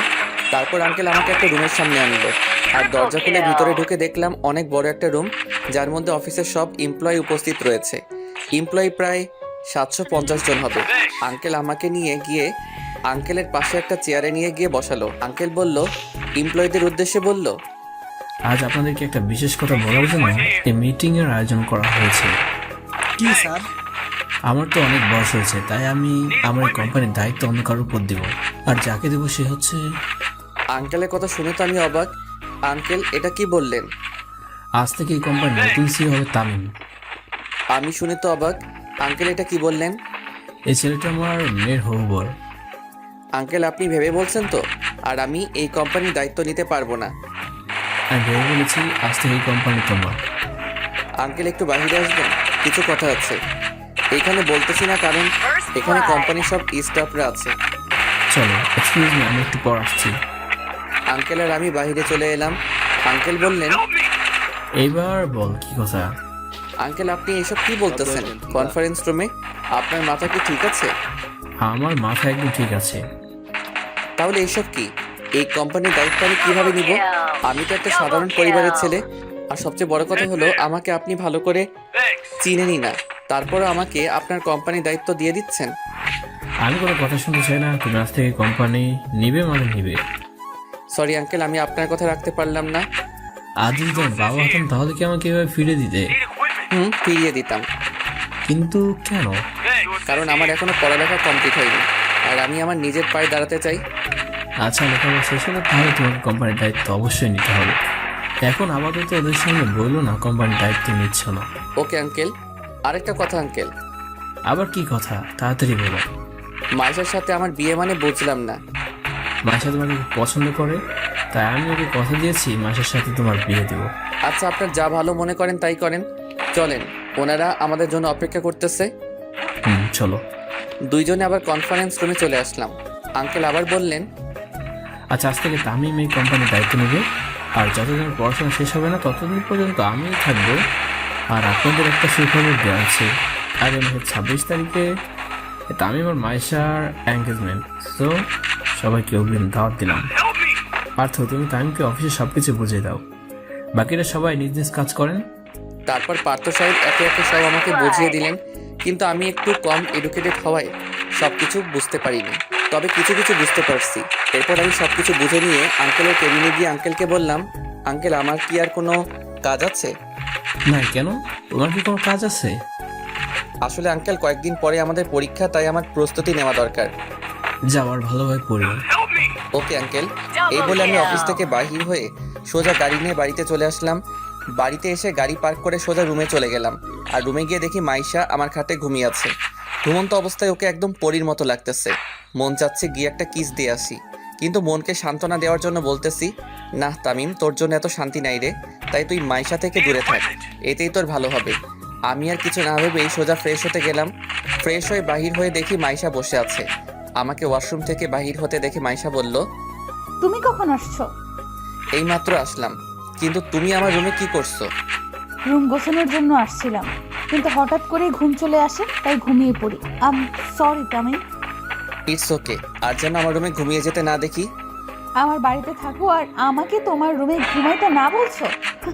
কি হাস্যকর, তাই না? ওকে, তুমি যখন বলছো তাহলে আর ঘুমাবো না। তাই তো আমি তার বাড়িতে থাকি, অথচ আমি তাকেই বলছি আমার রুমে না আসতে। সত্যি হাস্যকর ব্যাপার। না আসতে পারবে, কোনো সমস্যা নাই, কারণ এটা তো তোমার বাড়ি। আচ্ছা, তুমি অফিস থেকে চলে আসছো কেন? সামনে তো আমাদের পরীক্ষা, প্রস্তুতি নিতে হবে, তো তাই চলে আসলাম। ও ভালো, আমারও অনেক অধ্যায় বাকি রয়ে গেছে। চলো দুজনে একসাথে শেয়ার করে দিই। ওকে, কি করব? আমারও যে অনেক পড়া বাকি, তাই না করলাম না। ওকে, কি খাবে, কফি নাকি চা? তুমি বানাবে নাকি? আমি বানাবো। তাহলে তো কফি খেতে হয়। ওকে, তুমি বসো, আমি কফি বানিয়ে আনছি। ওকে। মাইশা রান্নাঘরে চলে গেল আর আমি বই নিয়ে খাটের উপরে বসে পড়লাম। কিছুক্ষণ পর মাইশা কফি নিয়ে আসলো। দুইজনে কফি খেতে আড্ডা দিলাম। কফি খাওয়া শেষ হলে দুইজনে বই নিয়ে পড়তে বসি। কিছুক্ষণ পরে মোবাইলটা নিয়ে ছাদে চলে আসলাম। তারপর পুরনো সিমটা অ্যাক্টিভেট করে রাফিকে কল দেই। কয়েকবার রিং হওয়ার পর কলটা রিসিভ হলো। হ্যালো রাফি। কি ভাই আপনি? তোর বাপ বলতেছি। আমার বাপ এখন আমার সামনে বসে আছে, তুই আবার আমার কোন মায়ের জামাই রে? রাফি ফাইজলামও বাদ দে, বল তোরা কেমন আছিস রে? আমরা ভালো আছি না খারাপ আছি, তার তোর খবর নেওয়ার কি দরকার? 2 মাস হয়ে গেল আমাদের কোনো খবর নিসনি। আসলে সরি ভাই, আমি খুব কষ্টে ছিলাম, তাই তোদের সাথে কথা বলতে পারিনি। কি কষ্ট রে ভাই, আর তুই এখন কোথায় আছিস? আমি এখন ঢাকায় আছি। আচ্ছা আব্বু আম্মু কেমন আছে রে? ওদের জন্য খুব মন খারাপ করছে। আঙ্কেল আন্টি একদম ভালো নেই। তুই যাওয়ার পর এমন একটা দিন নাই যে আঙ্কেল আন্টি তোর কথা জিজ্ঞাসা করেনি। কি কি জিজ্ঞেস করছিল রে, বল না। তুই কোথায় যাচ্ছিস, তুই কোথায় আছিস, আমাদের সাথে তোর কথা হয় কিনা। আন্টি বলেছে তোকে নাকি ভুল বুঝে বাড়ি থেকে বাইর করে দিছে, কিন্তু কেন? আচ্ছা রাফি, আম্মুকে আমাকে ক্ষমা করছে? আন্টি তো আমাদের সাথে কথা হলেই বলে রাফি তোমরা আমার ছেলের সাথে কথা হলে বলবা বাড়ি ফিরে আসতে। আমরা তাকে ক্ষমা করে দিছি। সত্যি?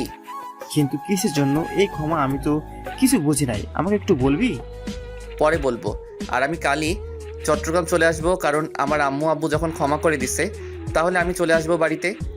কিন্তু কিসের জন্য ক্ষমা আমাকে একটু বল। আগে আমি আসি, তারপর বলবো নি। আমি তো কালকে চট্টগ্রাম ফিরে আসতেছি, তখন না হয় জানতে পারবি। ওকে, কাল কয়টায় আসবি? সকালের বাসে চলে আসবো। আচ্ছা, পরে কথা হবে রে। ওকে দোস্ত, ভালো থাকিস।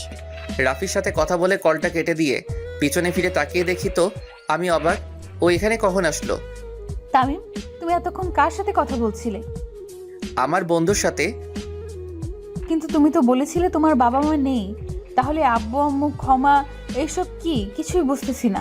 আর তুমি কাল কোথায় যেন যাবে বলেছিলে? সবকিছু যখন জেনেই গেছেন তাহলে সত্যিটা বলেই ফেলি। কি সত্যি বলো? তারপর কলেজে ঘটে যাওয়া সকল ঘটনা মাইশাকে বললাম। আর কাল সকালে নাস্তা করে আমি আবার গ্রামের বাড়ি ফিরে যাব। কাল কেন? একবারে পরীক্ষা দিয়ে যাও, কারণ পরীক্ষার তো আর বেশি দিন নাই। তাই ওকে, পরীক্ষা দিয়েই যাব, কারণ পরীক্ষা দিতে না পারলে পরবর্তীতে আবার একই ক্লাসে ভর্তি হওয়া অনেক লজ্জার ব্যাপার, তাই না করিনি। পরীক্ষা শেষ হলে তোমার সাথে আমিও যাব। সেটা পরে দেখা যাবে। এই বলে আমি ছাদ থেকে রুমে চলে আসলাম। তারপর কিছুক্ষণ ফেসবুকিং করলাম আর গল্প পোস্ট করলাম। যখনই অফলাইন হতে যাব তখনই সুমাইয়ার আইডি থেকে মেসেজ আসলো। হাই। হ্যালো, কেমন আছিস? ভালো, তুমি? আমিও ভালো। কি করতেছিস? বসে আছি, তুমি? আমিও বসে আছি। আচ্ছা তামিম, একটা প্রশ্ন করব। কর। তুমি কোন ইয়ারে পড়ো? ফাইনাল ইয়ারে। তুই? সত্যি তুমি ফাইনাল ইয়ারে? আমি ফাইনাল ইয়ারে। কোন কলেজে পড়ো? ঢাকা কলেজে। তামিম, তোমার একটা পিক দাও তো। কেন? তোমাকে চেনা চেনা লাগতেছে তাই। কেন বলতো? পিক দিবা কিনা বলো। ওকে ওয়েট, একটু পর আমার একটা ছবি দিলাম। ছবি দেওয়ার সাথে সাথে সুমাইয়া বলল, তামিম, তুমি আমাকে কোনোদিন দেখছো? না তো, কেন? আজকে মাইশার সাথে আমিই ছিলাম। কি তুই? হুম। আরও কিছুক্ষণ কথা বলে অফলাইন হয়ে গেলাম। এইভাবে কেটে গেল কয়েকটা দিন। আর 2 দিন পর আমাদের পরীক্ষা, তাই ভালোভাবে প্রস্তুতি নিতে হবে। তাই আর কোনো সময় নষ্ট না করে সব সময় বই নিয়ে ব্যস্ত থাকি। পরীক্ষার দিন। তামিম, তাড়াতাড়ি রেডি হও। ওকে দাঁড়াও, আমি আসতেছি। এরপর রেডি হয়ে কলেজে চলে গেলাম। ওয়ার্নিং বেল দিয়ে দিল, তাই পরীক্ষার হলে ঢুকে পড়লাম। স্যার প্রশ্ন দিয়ে গেল, কিন্তু প্রশ্ন এত সহজ যে 2 ঘন্টার জায়গায় 50 মিনিটে শেষ করে ফেলছি। এইভাবে একে একে সব পরীক্ষা দিয়ে ফেলছি। সব পরীক্ষা মোটামুটি ভালো হয়েছে। আজ পরীক্ষা শেষ দিন, শেষ পরীক্ষাটাও দিয়ে ফেললাম। এখন আমাকে চট্টগ্রাম ফিরতে হবে, তা আঙ্কেলকে বলা দরকার। তাই পরীক্ষা দিয়ে সোজা মাইশাকে নিয়ে বাড়ি চলে আসলাম রাতে। আঙ্কেল, একটা কথা বলার ছিল। বলো। সকালে চট্টগ্রাম যাবে আর কি, ওকে, কোনো সমস্যা নেই। আপনি জানলেন কি করে? মাইশা বলেছে আর বাড়ি যাবা। ঠিক আছে, তবে আসার সময় রিয়ানদেরও নিয়ে আসবা। এখনো বিয়ে হয়নি, তার মধ্যে আমার আব্বু আম্মুকে বিয়ান বানিয়ে ফেলছে। ওনারা কি আসবে? কেন আসবে না? দরকার হলে আমি কল করে বলবো। Okay uncle. এই বলে ডিনার করে রুমে চলে গেলাম আর মা বাবার সাথে কথা ভাবতে লাগলাম। বাবা মা, আবার তোমাদেরকে দেখতে পাবো। তোমরা কেমন আছো? তোমাদেরকে দেখতে আমার খুব ইচ্ছে করছে। এই সব ভাবতে ভাবতে কখন যে ঘুমিয়ে গেলাম নিজেও জানি না। সকালবেলা দরজায় নাড়ার আওয়াজে ঘুমটার 12টা বেজে গেল। আমি উঠে দরজা খুলতেই দেখি মাইশা কফি নিয়ে দাঁড়িয়ে আছে। দরজা খুললেই কফিটা রেখে চলে যায়। আমি সোজা ওয়াশরুমে গিয়ে ফ্রেশ হয়ে এসে নিচে চলে এলাম। তারপর নাস্তা করে রুমে চলে আসলাম। ব্যাগ গুছিয়ে আবার নিচে নেমে এলাম আর আঙ্কেলকে বললাম, আঙ্কেল যদি কোনো দোষ করে থাকি তো ক্ষমা করবেন। কি যে বলো না তুমি। এ নাও। এইটা কিসের চাবি? তোমার নতুন গাড়ি। এইসবের কি দরকার ছিল আঙ্কেল? আচ্ছা, এসব কথা এখন থাক, তোমার দেরি হয়ে যাচ্ছে। আঙ্কেল আসি। মাইশা আসি।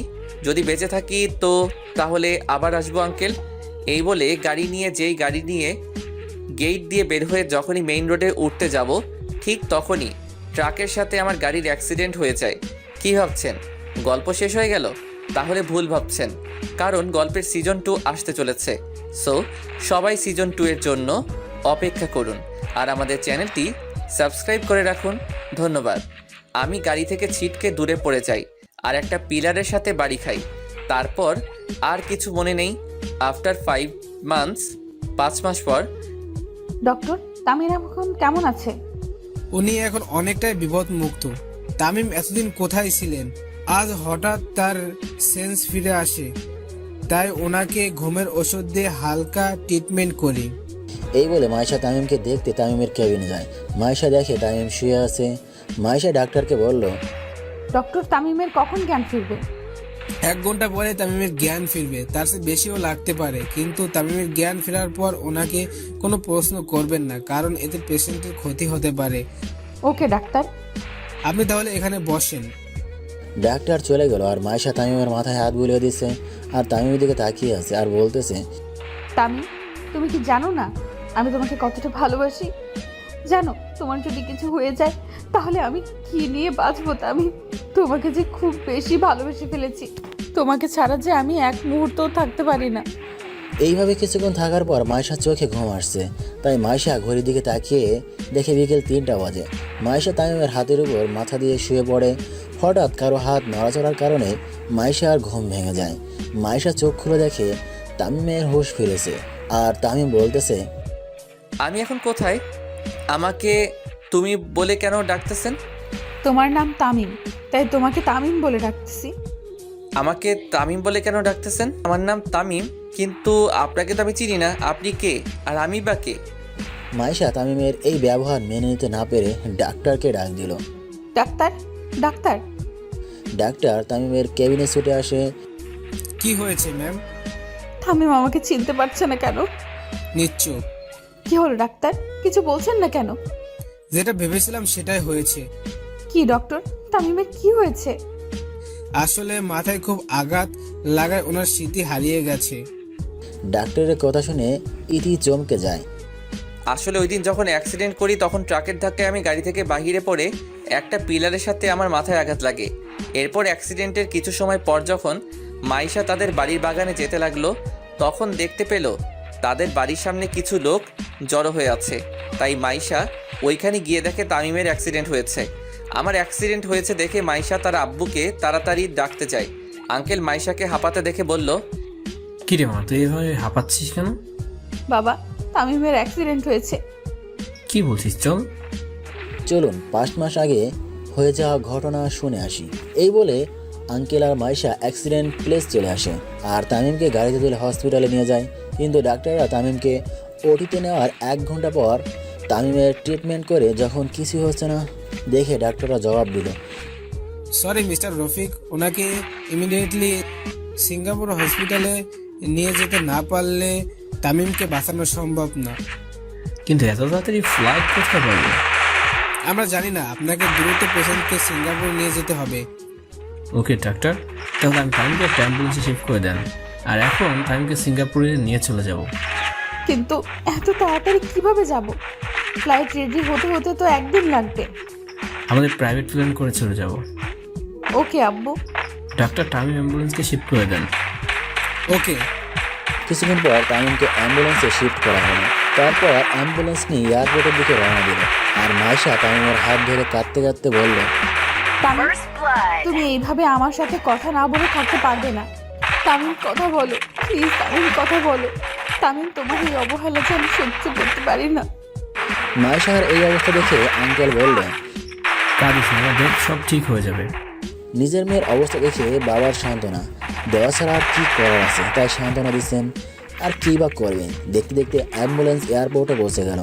এরপর তামিমকে অ্যাম্বুলেন্স থেকে প্লেনে শিফট করা হলো। প্লেন স্টার্ট করলো। রাত 9টার দিকে প্লেনটি সিঙ্গাপুরের এয়ারপোর্টে ল্যান্ড করলো।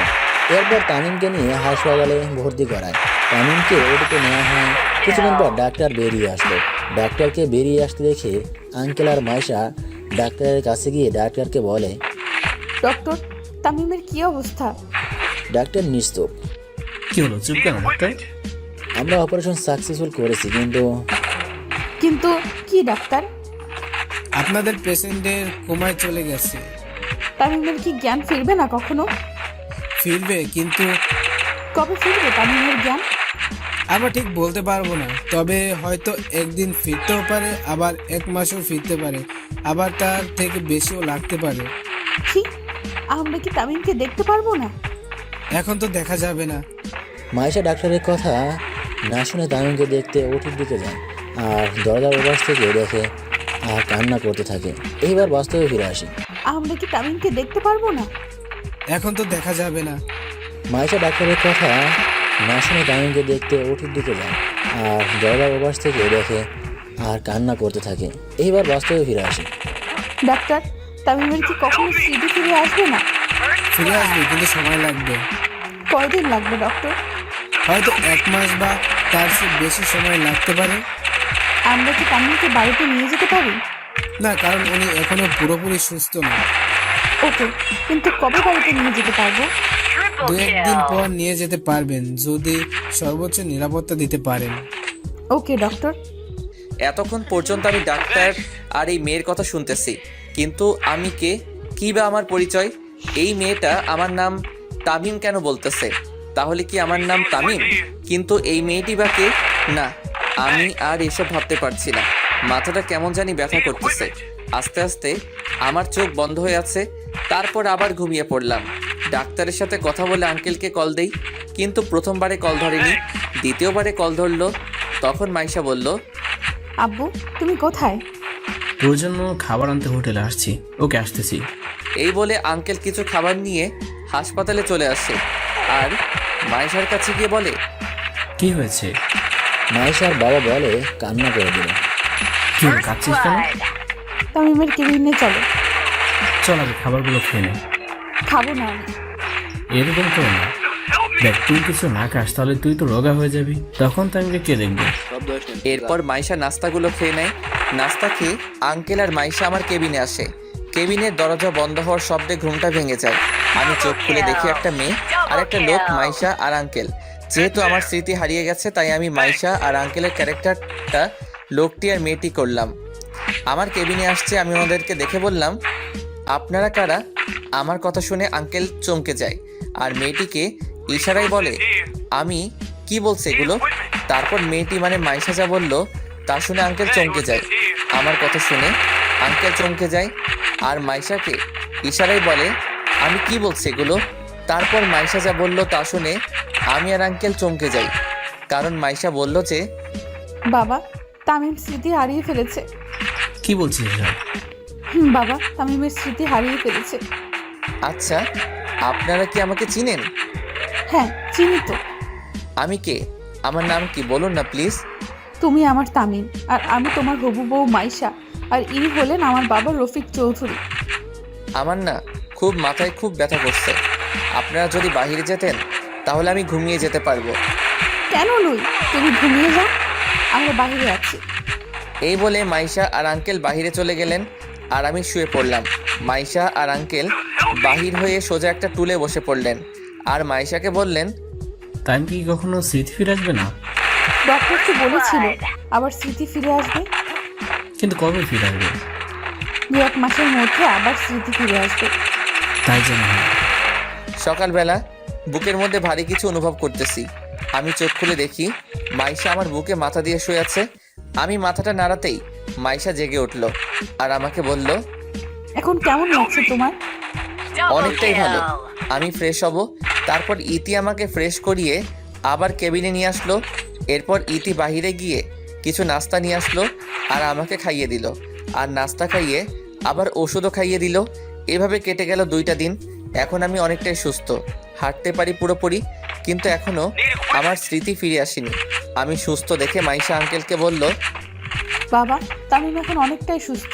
ডাক্তারকে বলে রিলিজের ব্যবস্থা করো, আর আমরা আজকেই বাংলাদেশে যাব। ওকে, আমি এখন ডাক্তার কাছে যাচ্ছি। এই বলে আঙ্কেল চলে গেল। একটু পর আঙ্কেল আবার আসলো আর বলল, তামিমকে রেডি কর, আর আমরা এখনই এয়ারপোর্টে যাব। ওকে বাবা। এরপর মাইশা আমাকে একটা কালো শার্ট আর কালো প্যান্ট দিয়ে বলল এগুলো পরতে। মাইশা বাহিরে চলে গেল আর আমিও শার্ট আর প্যান্টটা পরে বাহিরে আসলাম। তারপর সবাই মিলে গাড়ি করে এয়ারপোর্টে চলে আসলাম। এরপর আঙ্কেলের প্রাইভেট প্লেনে করে বাংলাদেশের উদ্দেশ্যে রওনা দিলাম। বিকাল 4টার দিকে প্লেনটি ঢাকা শাহজালাল আন্তর্জাতিক এয়ারপোর্টে ল্যান্ড করলো। এরপর আমরা 3 জনে এয়ারপোর্ট থেকে বাহির হয়ে গাড়ির জন্য অপেক্ষা করতে লাগলাম। একটু পরে একটা গাড়ি আসলো। আমরা তিনজনে গাড়িটাতে উঠে মাইশাদের বাড়ির দিকে রওনা দিলাম।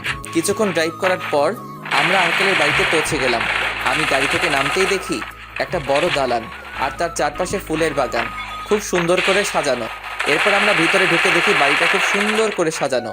তখন আঙ্কেল মাইশাকে বলল, মাইশা ওকে রুমটা দেখিয়ে দে। ওকে বাবা চলো। এরপর মাইশা আমাকে নিয়ে একটা রুমের সামনে আনলো আর রুমের দরজা খুলে দিয়ে আমাকে বলল, এইটা তোমার রুম, যাও গিয়ে ফ্রেশ হয়ে নিচে এসো। ওকে। এই বলে রুমের ভিতরে ঢুকে চারিদিকে চোখ বোলাতে লাগলাম, কিন্তু রুমটা আমার খুব চেনা চেনা লাগছে। এর আগে রুমটা দেখেছি মনে হচ্ছে, তাহলে কি এর আগেও আমি এই রুমে ছিলাম? বলে মাথায় হাত দিয়ে খাটে শুয়ে পড়লাম। মাথাটা প্রচণ্ড ব্যথা করছে, তাই শুয়ে পড়লাম। যখন ঘুম ভাঙে তখন ঘড়ির দিকে তাকিয়ে দেখি 9টা বাজে, তাই তাড়াতাড়ি ফ্রেশ হয়ে সোজা নিচে চলে আসলাম। আমাকে নিচে নামতে দেখে আঙ্কেল বলল, তুমি এখন পুরোপুরি সুস্থ তো? হ্যাঁ আঙ্কেল। তাহলে কাল থেকে আবার আমার সাথে অফিস করবে এবং ভার্সিটিতে ভর্তি হবে। কিন্তু ভার্সিটিতে ভর্তি হতে হলে তো সার্টিফিকেট লাগে, কিন্তু আমার সার্টিফিকেটগুলো কোথায় তা তো আমি জানি না। তখন মাইশা বলল, সার্টিফিকেটের জন্য তোমার চিন্তা করতে হবে না, ওইগুলো তোমার রুমে আছে। ওকে, কিন্তু আমি কি আপনার সাথে অফিসে বসতে পারবো? তখন আঙ্কেল বলল, কেন পারবে না? আমি তো এইসব কিছুই জানি না। তুমি চিন্তা করো না, আস্তে আস্তে সব শিখে নেবে। Okay uncle. অনেক কথা হয়েছে, এখন ডিনার করে নাও।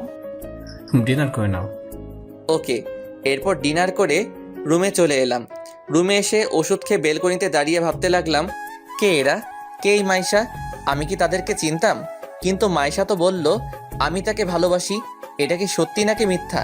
আমার বাবা মা কারা? কোথায় থাকে ওনারা? কি আমার পরিচয়?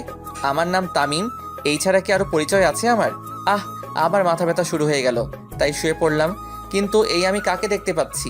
কে এই বয়স্ক মহিলা যাকে আমি ভাবনায় দেখতে, কিন্তু ওই মহিলা আদর করে দেওয়া ছেলেটা তো আমি, কিন্তু কে এই মহিলা? আর আমার পাশে থাকা লোকটি বা কে? কিন্তু ওনাদেরকে তো আমি কোথাও দেখেছি মনে হচ্ছে। কোথায় দেখেছি? হঠাৎ ঘুমটা ভেঙে গেল। তাহলে কি আমি এতক্ষণ স্বপ্ন দেখছিলাম? কিন্তু এই মহিলা আর লোকটি বা কে? আমি কি ওনাদেরকে চিনি? আমার মনে হচ্ছে ওনারা আমার খুব কাছের কেউ, কিন্তু কে হতে পারে? ধুর, বাদ দে এসব, এখন ঘুমিয়ে যাই। সকালে 8টার দিকে ঘুমটা ভেঙে গেল। ঘুম থেকে উঠে ফ্রেশ হয়ে সোজা নিচে চলে এলাম। এরপর আঙ্কেল বললেন, তাই এখন কেমন লাগছে তোমার? অনেকটাই ভালো। চেয়ারে বসে নাস্তা করে নাও। Okay uncle. চেয়ারে বসে নাস্তা করতে লাগলাম। এমন সময় মাইশা বলল, তামিম, তোমার সার্টিফিকেট পাইছো? পাইছি, কিন্তু আঙ্কেল আপনাকে একটা কথা বলার ছিল। বলো কি কথা? আমার আম্মু আব্বু কোথায়? ওনারা কি নেই?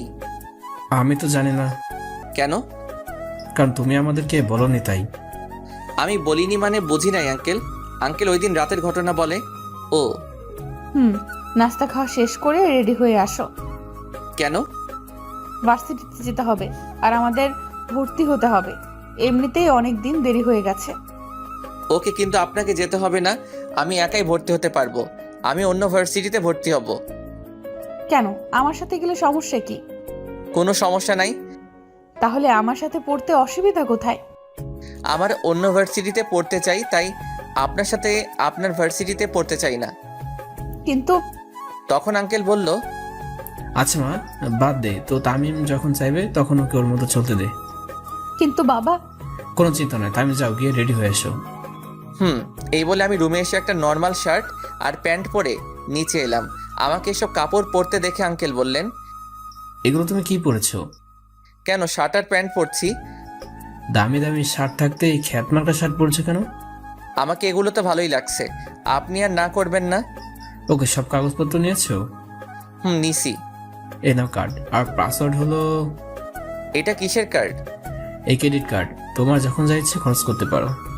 না আঙ্কেল, আমার লাগবে না। আমাকে শুধু ভর্তি ফি আর 500 টাকা দেন, তাতেই হবে। ওকে নাও, আর এটা তোমার অফিসের কার্ড, ক্লাস করে অফিসে চলে এসো। Okay uncle.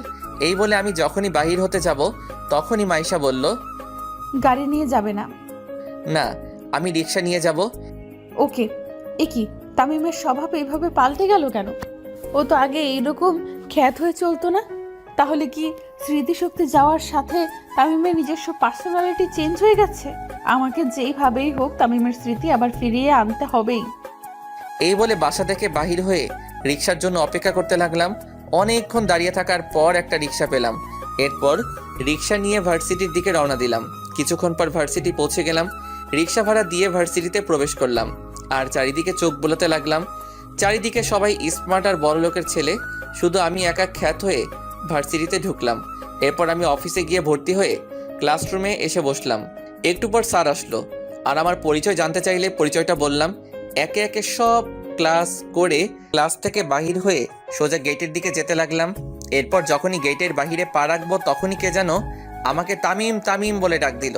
আমি পিছনে ফিরতেই দেখি একটা মেয়ে আমায় ডাকছে। ভাবতেছি দাঁড়াবো নাকি চলে যাব, চলেই যাই।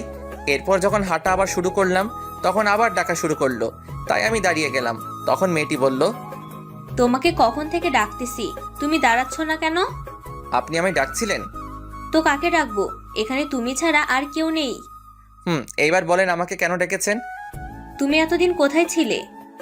আমি কোথায় ছিলাম তা আপনাকে বলবো কেন? আপনি কে জানার? কেন, আমি তোমার ফ্রেন্ড, আমি তো জানতেই পারি তুমি এতদিন কোথায় ছিলে। আমি তো আপনাকে চিনি না। আমি সুমাইয়া, তুমি আমাকে চিনতে পারছো না? সরি, আমি সুমাইয়া নামের কাউকে চিনি না। আর আপনাকে তো আমি কোনোদিন দেখিই নাই, আজ প্রথম দেখলাম আপনাকে। কি বলছো তুমি এসব? আমি সত্যি বলছি। আর পথ ছাড়েন, আমার যেতে হবে। আর কোনোদিন আমায় বিরক্ত করবেন না। এই বলে সোজা বাসায় চলে আসলাম। বাসায় গিয়ে দেখি মাইশা আমার আগে কলেজ থেকে চলে আসলো। আমাকে আসতে দেখে মাইশা বলল, আজ কলেজ কেমন কাটলো? ভালো, আমি ফ্রেশ হয়ে আসি। এই বলে সোজা রুমে চলে আসলাম। দেখতে দেখতে 2টা মাস চলে গেল। এখন আমার সব স্মৃতি মনে পড়ে গেছে। কলেজেও অনেক ফ্রেন্ড হয়ে গেছে। আঙ্কেলের কোম্পানিতেও কাজ করি। বাবা মায়ের কথা খুব মনে পড়তেছে। বাবা মাকে খুব মিস করতেছি। ভাবতেছি বাড়ি ফিরে যাব, কিন্তু এর আগে আমাকে প্রতিষ্ঠিত হতে হবে, তারপর বাড়ি ফিরে যাব। আজ 19শে জানুয়ারি 2022 সাল। 19শে জানুয়ারি মাইশার জন্মদিন, মানে আর একদিন পরই ইতির বার্থডে। তাই আঙ্কেল আমাকে বলল, তামিম, কাল ইতির বার্থডে, তাই আমি চাই বার্থডে সব দায়িত্ব তোমাকেই নিতে হবে। ওকে আঙ্কেল, আপনি কোনো চিন্তা করবেন না, আমি সব সামলে নিব। ওকে, তুমি এখন যাও, আমি একটু পরে আসবো। না আঙ্কেল, এখন অনেক রাত হয়ে গেছে, সো আপনি চলে যান, আমি না হয় ফাইলগুলো দেখে আসতেছি। ওকে, তাহলে আমি যাই। এই বলে আঙ্কেল গাড়ি নিয়ে বাসায় চলে গেলেন। আর আমি ফাইলগুলো রেখে কিছুক্ষণ পর বাসায় চলে আসলাম। বাসায় এসে ফ্রেশ হয়ে ঘুমিয়ে পড়লাম, কিন্তু কোনোভাবেই ঘুম আসতেছে না, তাই ছাদে চলে গেলাম। ছাদে একটু দাঁড়িয়ে আবার রুমে চলে আসলাম। রুমে এসে আবার শুয়ে গেলাম। ফ্রেশ হয়ে নিচে নাস্তা করতে এলাম। নাস্তা করতে বসছি, এমন সময় আঙ্কেল বললেন, কাজ কত দূরে গিয়েছে? সন্ধ্যার আগে হয়ে যাবে সবকিছু। তখন মাইশা বলল, কিসের কাজ বাবা? কোম্পানির কাজ। ও হুম। বাবা, আমি আজ একটু বান্ধবীর বাসায় যাব, আস্তে আস্তে সন্ধ্যা হয়ে যাবে। ওকে, সমস্যা নেই। থ্যাংক ইউ আব্বু, তাহলে আমি যাই আব্বু। ওকে, সাবধানে যাও। ওকে। এই বলে মাইশা গাড়ির চাবি নিয়ে বান্ধবীর বাড়ি চলে গেল। তখন আঙ্কেল আমাকে বলল, তামিম, তুমি তোমার কাজ করো। Okay uncle. এরপর আমি সোজা ডেকোরেশনের দোকানে চলে গেলাম। এরপর বার্থডের জন্য সব অ্যারেঞ্জ করে সোজা অফিসে চলে গেলাম। মাইশা বাড়িতে প্রবেশ করে দেখে বাড়িতে কেউ নেই, পুরো বাড়িটা ফাঁকা। মাইশা এদিক ওদিক দেখতে লাগলো, কিন্তু কেউ নেই। তাই মাইশা সোজা ছাদে চলে গেল। ছাদে গিয়ে দেখে সব লাইট অফ। একটু পা বাড়াতে সব লাইট জ্বলে উঠলো আর আকাশে বাজি ফাটলো আর লেখা উঠলো, happy birthday to dear Maisha. Maisha এসব দেখে অবাক হয়ে যায় আর স্টেজের দিকে এগোতেই সবাই মাইশাকে উইশ করে। এরপর মাইশা কেকটা কাটলো। কেকটা কেটে আঙ্কেলকে খাইয়ে দিল আর আঙ্কেলও মাইশাকে খাইয়ে দিল। এরপর আরেকটা কেকের টুকরা নিয়ে আমাকে খাইয়ে দিতে চাইলে আমি আমার হাতে নিয়ে নিলাম। কেক কাটা পর্ব শেষ হলে আঙ্কেল মাইকে অ্যানাউন্স করলেন, আজ আপনাদের একটা খুশির খবর দেওয়ার আছে, আর তা হলো আগামী 3 আগস্ট আমার মেয়ে মাসের সাথে আমার ভাইয়ের ছেলে তামিমের সাথে এঙ্গেজমেন্টের দিন ঠিক করা হলো। আঙ্কেলের কথা শুনে জন্মদিনে আসা সবাই হাততালি দিতে লাগলো।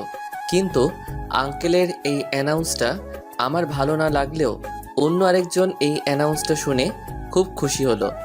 আর সে কেউ নয়, সে হলো মাইশা।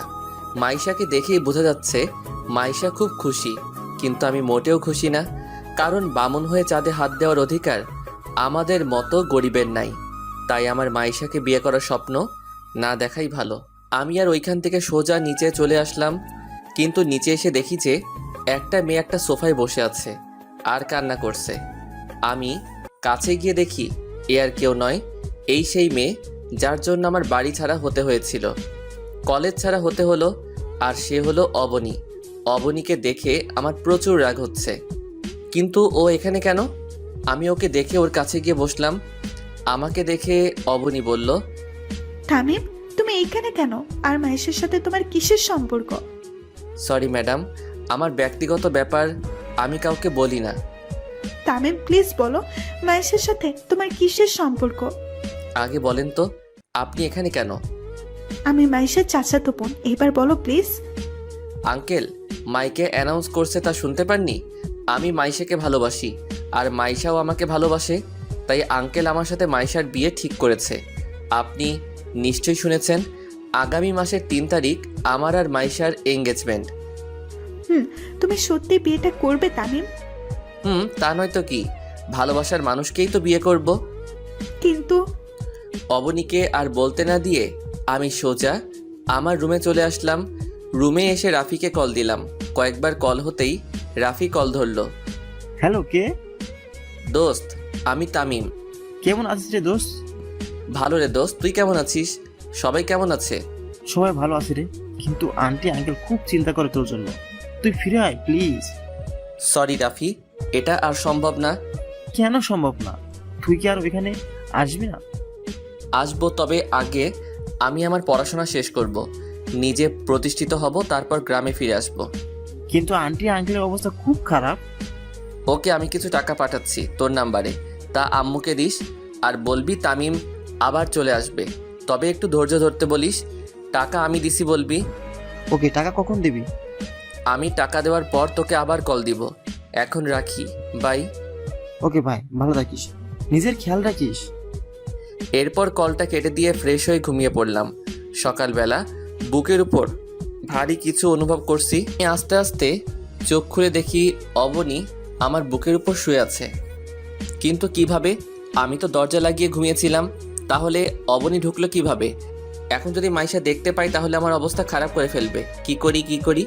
আইডিয়া একটা পেলাম। আমি অবনীকে ধাক্কা মেরে ফ্লোরে ফেলে দিলাম আর দরজা খুলে সোজা মাইশার কাছে গেলাম।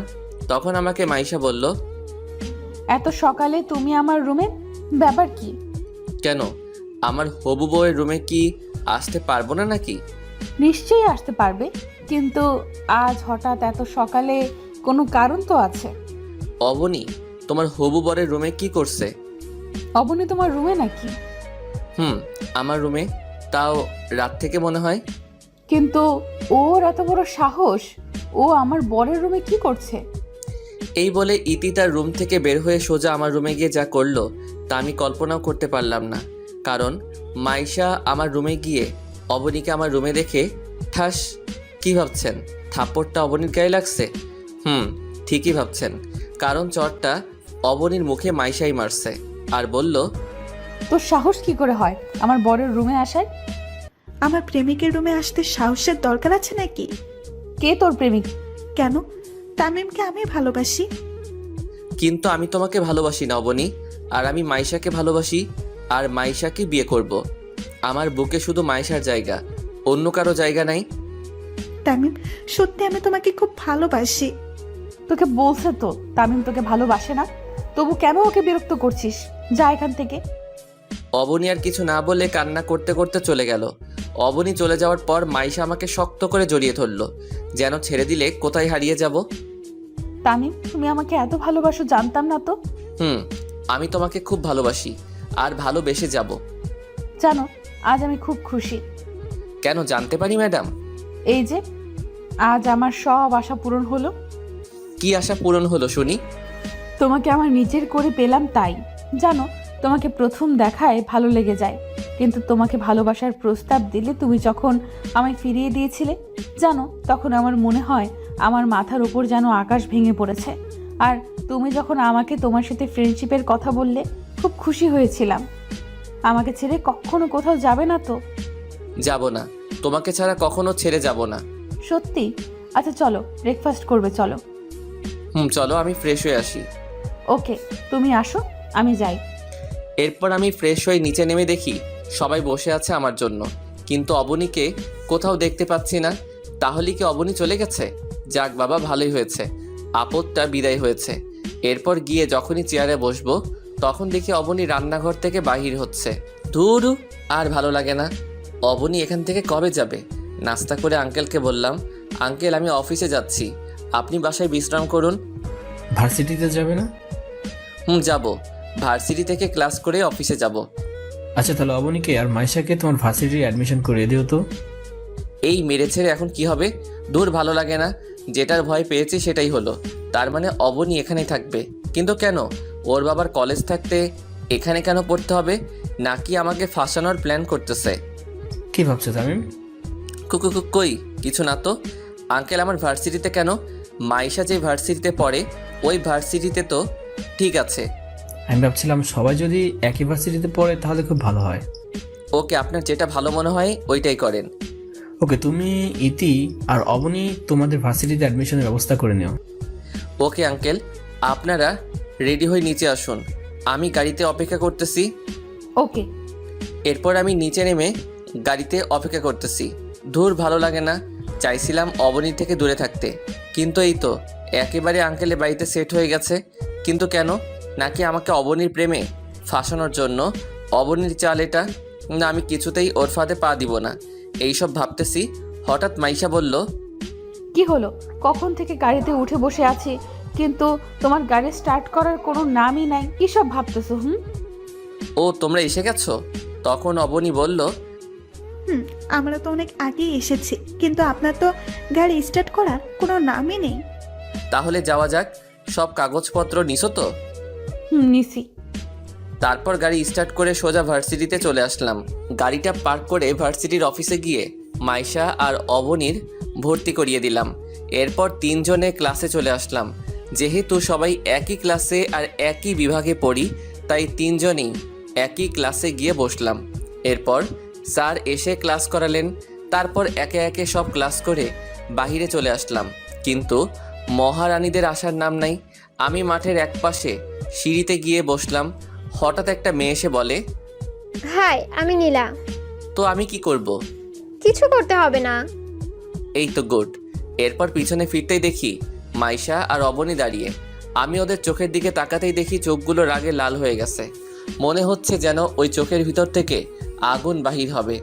আমি তো ভয়ে শেষ। এখন কি হবে? কি আর হবে? আমি তো আর ইচ্ছে করে ওর সাথে কথা বলিনি। তখন মাইশা রেগে বলল, তুই ওই নীরার সাথে কি কথা বলতেছিলি? মেয়ে দেখলেই শুধু কথা বলতে ইচ্ছে করে, তাই না? এই রে, এই মেয়ে তো তুই তুকারি শুরু করে দিল। এখন কি হবে? খুব রেগে আছে। আমি ইচ্ছে করে কথা বলিনি। নীলা নিচ থেকে আমার সাথে কথা বলতে আসছিল, আমি তো কথাই বলিনি ওর সাথে। সত্যি তো তামিম? সত্যি বলছি। মাইশা, আমি কিন্তু মিথ্যে বলতেছি। ও বুঝছি, তার মানে সব কিছুর মেইন হচ্ছে এই অবনী। দাঁড়াও দেখাচ্ছি অবনী তোমাকে। আমাকে কলেজ থেকে টিসি দিয়ে এখন আবার আমার আর মাইশার মাঝে ফাটল ধরাতে আসছো? মাইশা কলিজা আমার, বিশ্বাস করো আমি নিজ থেকে ওই মেয়েটার সাথে কথা বলিনি। মাইশাকে কলিজা ডাকতে শুনে অবনী রাগে ফেটে যাচ্ছে, মনে হচ্ছে যেন কাঁচা খেয়ে ফেলবে আমাকে। আমি তোমাকে কখনো অবিশ্বাস করতে পারি না। আমি জানি তুমি কখনো নিজ থেকে মেয়েদের সাথে কথা বলবে না। অবনীকে আরও রাগানোর জন্য মাইশাকে বললাম, কলিজা চলো যাওয়া যাক, অনেক দেরি হয়ে গেছে, অফিসে যেতে হবে তো। মাইশার একটা হাত ধরে বললাম। আমাকে মাইশার হাত ধরতে দেখে অবনী আর থাকতে না পেরে গাড়িতে গিয়ে বসে পড়ল। আমিও খুশি। অবনী এখন কেমন লাগে? আমাকে ভালোবাসতে আসছো? তখন তো বলেছিলে আমার কিছু নেই, তাহলে আজ কেন আমাকে ভালোবাসতে আসছো? অবনী, তোমাকে আমি কোনোদিন ভালোবাসতে পারবো না, কারণ আমি মাইশাকে খুব ভালোবাসি। কি হলো, চলো। চলো। আজ কিন্তু আমরা একটা রেস্টুরেন্টে যাব। কিন্তু অবনী বলে উঠল, রেস্টুরেন্টে কেন? আজ দুপুরের খাবার রেস্টুরেন্টেই খাবো। আমি যাব না। কেন যাবি না? আমার রেস্টুরেন্টের খাবার ভালো লাগে না। তামিম, তুমি গাড়ি স্টার্ট দাও আর একটা রেস্টুরেন্টের সামনে গাড়িটা থামাবা। ওকে মহারানী। এরপর গাড়ি ড্রাইভ করে সোজা একটা রেস্টুরেন্টের সামনে গাড়িটা পার্কিং করলাম। তারপর তিনজনে রেস্টুরেন্টে ঢুকলাম আর একটা ভিআইপি কেবিনে বসলাম। আমি আর মাইশা পাশাপাশি বসলাম আর অপর পাশে বসে আছে অবনী। এরপর ওয়েটার আসলে খাবার অর্ডার করা হয়। এরপর ওয়েটার আসার আগ পর্যন্ত একটু প্রেম করে নেই। তারপর আমি মাইশার কাঁধে মাথা রাখলে মাইশা বলল, এই কি করছো? দেখো অবনীর সামনে বসে আছে। আমার তো এতক্ষণ অবনীর কথাই মনেই ছিল না। সরি কলিজা। একটু পর ওয়েটার খাবার নিয়ে চলে আসলো। এরপর আমি খাবার বাসনে নিয়ে আঙুল দিয়ে খেলা করতেছি। মাইশা আমার এই অবস্থা দেখে বলল, কি হলো, তুমি খাচ্ছ না কেন? তোমার হাতে খেতে ইচ্ছে করছে। দেখছো না সামনে অবনী বসে আছে, পরে আমার হাতে খেতে পারবে? আচ্ছা ঠিক আছে, রাতে কিন্তু তোমার হাতে ছাড়া আমি খাবার খাবো না। আচ্ছা ওকে, এখন খেয়ে নাও। আমার আর মাইশার চুপি চুপি কথা বলতে দেখে অবনী বলল, কিরে, তোরা খাবার না খেয়ে চুপি চুপি কি বলতেছিস? কিছু না তো। কিছু না। না, কিছু একটা তো চলছে। বাদ দে এসব, এখন খাবারটা খেয়ে নে। এরপর খাওয়া শেষ করে বিল মিটিয়ে ইতি আর অবনীকে বাড়ি ড্রপ করে দিয়ে সোজা অফিসে চলে আসলাম। এরপর সোজা এসে কেবিনে বসলাম। 2টা ফাইল দেখা শেষ হলে, ওকে তুমি যাও আমি আসতেছি। এরপর আমার কেবিন থেকে বের হয়ে সোজা আঙ্কেলের কেবিনে গেলাম। আঙ্কেলের কেবিনে ঢুকে সালাম দিলাম, আসসালামু আলাইকুম আঙ্কেল। ওয়ালাইকুম আসসালাম, তুমি চেয়ারে বসো। Okay uncle. তাই আজকে তোমাকে রাতে অফিসে থাকতে হবে। ওকে, সমস্যা নাই। আচ্ছা, সন্ধ্যা একটা প্রজেক্ট আছে, আর ওই প্রজেক্টটা যদি আমরা পাই তাহলে আমাদের কোম্পানির 70% লাভ হবে। ওকে, প্রজেক্টটা আমরাই জিতবো, আপনি কোনো চিন্তা করিয়েন না। তুমি যতটা সহজ ভাবছো ততটা সহজ নয় প্রজেক্ট, আমরা পাবো। অনেক কঠিন একটা প্রজেক্ট। আঙ্কেল আপনি একদম চিন্তা করবেন না, আর প্রজেক্টের কাগজগুলো আমায় দেন। এই নাও। আঙ্কেল আমি তাহলে প্রজেক্টের ব্যাপারে সব কিছুর প্রস্তুতি নিতে হবে, তাই আমি আমার কেবিনে গেলাম। কোনো সমস্যা হলে বলবেন। ওকে যাও। এরপর আঙ্কেলের কেবিন থেকে বের হয়ে সোজা আমার কেবিনে চলে আসলাম। প্রজেক্টের ব্যাপারে সব কিছু প্রস্তুতি নিয়ে নিলাম। এখন শুধু প্রজেক্টটা ক্লায়েন্টের সামনে উপস্থাপন করা। দেখতে দেখতে 8টা বেজে গেল। তারপর আমি আর আঙ্কেল কনফারেন্স রুমে চলে গেলাম। এরপর সব ক্লায়েন্ট চলে আসলো। এরপর একটা ক্লায়েন্ট বলল, জি দামি প্রজেক্ট দেখাও। জি আঙ্কেল। এরপর আমি প্রজেক্টর অন করে পুরো প্রজেক্টটা দেখাতে লাগলাম। এরপর প্রজেক্টটা শেষ হলে সবাই হাততালি দিল। মিস্টার চৌধুরী, আমি আপনার প্রজেক্টটা কিনতে চাই। আমিও আপনার প্রজেক্টটা কিনতে চাই। ওকে, ডিল ডান। ওকে, ডিল ফাইনাল। এই নিন, আমার পক্ষ থেকেও ডিল ফাইনাল। এই নিন 50% আগে পরিশোধ করে দিলাম, বাকিটা প্রজেক্ট হাতে আসার পর। ওকে মিস্টার রায়হান, প্রজেক্টটা আগামী 3 দিনের মধ্যে পেয়ে যাবেন। ওকে, এখন আসি মিস্টার চৌধুরী। এরপর আরও কয়েকটা কোম্পানিতে আমাদের প্রজেক্টর কিনে নিল। সবাই আঙ্কেল আর আমার সাথে হাত মিলিয়ে চলে গেল। সবকিছু তোমার জন্য সম্ভব হয়েছে, কনগ্রাচুলেশন তামিম। এটা আমার কর্তব্য আঙ্কেল। এই প্রজেক্টের জন্য আমরা 80 কোটি টাকা পেয়েছি, আরও 120 কোটি টাকা পাবো যদি কোম্পানি আমরা প্রজেক্টটা দিতে পারি। তাতে আমরা আমাদের কোম্পানি আরেকটা শাখা করতে পারবো। আঙ্কেল আপনি কোনো চিন্তা করবেন না, প্রজেক্টটা সব কোম্পানিকে আমরা দিতে পারবো। তুমি এখন বাসায় যাও। না আঙ্কেল আপনি বাসায় যান, আজ থেকে আপনার কোম্পানি আমি সামলাবো। সত্যি তুমি সামলাবে? তাহলে তো খুব ভালো। আঙ্কেল আজ থেকে আমি সামলাবো, আপনি বাসায় যান, আমি একটু পর বাসায় যাব। ওকে আমি যাই তাহলে, তুমি সাবধানে এসো। আঙ্কেল আপনিও সাবধানে যাবেন। এরপর আঙ্কেল চলে গেল। পিয়ন ডাক দিয়ে কফি আনতে বললাম, কারণ রাত প্রচুর হয়েছে, যার কারণে আমার একটু একটু ঘুম আসতেছে। কিন্তু আমার ঘুমালে চলবে না, কারণ 3 দিনের মধ্যে প্রজেক্টের 8টা কপি তৈরি করতে হবে। আমাদের কাছে মাত্র 2টা কপি আছে। যেইভাবেই হোক আজকের মধ্যে আরও 2টা কপি রেডি করতে হবে। কিন্তু এত কম সময় 2টা কপি কিভাবে তৈরি করব, কি যে করি, কিভাবে যে কপি তৈরি করি। যেইভাবেই হোক কপিগুলো রেডি করতেই হবে। হঠাৎ মোবাইলটা যেন কেঁপে উঠলো। রাত 12টা বাজে, কিন্তু এত রাতে কে কল দিবে? মোবাইলটা হাতে নিয়ে দেখি মাইশা কল দিয়েছে। আমি কলটা রিসিভ করতেই ওপাশ থেকে, তামিম তুমি কোথায়? এত রাত পর্যন্ত অফিসে কিসের এত কাজ, যার জন্য বাসায় আসতে পারতেছো না? এই তো একটু পর চলে আসতেছি মাইশা জানো। ওকে, দেরি করো না কিন্তু, আমি তোমার জন্য এখনো না খেয়ে বসে আছি। কি তুমি এখনো খাও নাই? তোমার জন্য অপেক্ষা করতেছি, তুমি আসলে তোমার হাতে খাবো বলে। আজকে পারবো না, তুমি এখন খেয়ে লক্ষ্মী মেয়ের মতো ঘুমিয়ে পড়ো। কিন্তু কোনো কিন্তু নয়, তুমি খেয়ে ঘুমিয়ে পড়বে ব্যাস। ওকে, তুমি তাড়াতাড়ি চলে এসো কিন্তু। ওকে। ফোনটা কেটে দিয়ে আবার প্রজেক্টে হাত লাগালাম, কিন্তু কিছুতেই পারতেছি না। কি করি এখন, কি করি। এরপর কম্পিউটারে হাত দিয়ে প্রজেক্টটা আস্তে আস্তে আবারও রেডি করতে লাগলাম, কিন্তু একবারে হলো না। তাই 3-4 বার ট্রাই করার পর হয়ে গেল। তারপর 2টা কপি করে বাসায় চলে আসলাম। এইভাবেই কেটে গেল কয়েকটা দিন। কাল 3ই আগস্ট, আর আমার আর মাইশার এঙ্গেজমেন্ট। তাই এঙ্গেজমেন্টের জন্য অনেক কিছুর আয়োজন করছে, তাই আর অফিসেও যাওয়া হলো না। তাই আমি আমার রুমে বসে আছি। এমন সময় অবনী আমার রুমে আসলো। আমি অবনীকে দেখে বললাম, তুমি এখানে কি করছো? কেন আসতে পারি না নাকি? না, তুমি আমার রুমে আসতে পারো না। তামিম, একটা কথা বলবে আমায়? কি কথা বলেন? তো ভালোবাসো? কি বলতে চাইছেন আপনি? আমি বলতে চাইছি যে আমি তোমাকে খুব ভালোবাসি, তাই আমি চাই তুমি মাইশের সাথে এঙ্গেজমেন্ট করবে না। সরি, আপনি কে বলার?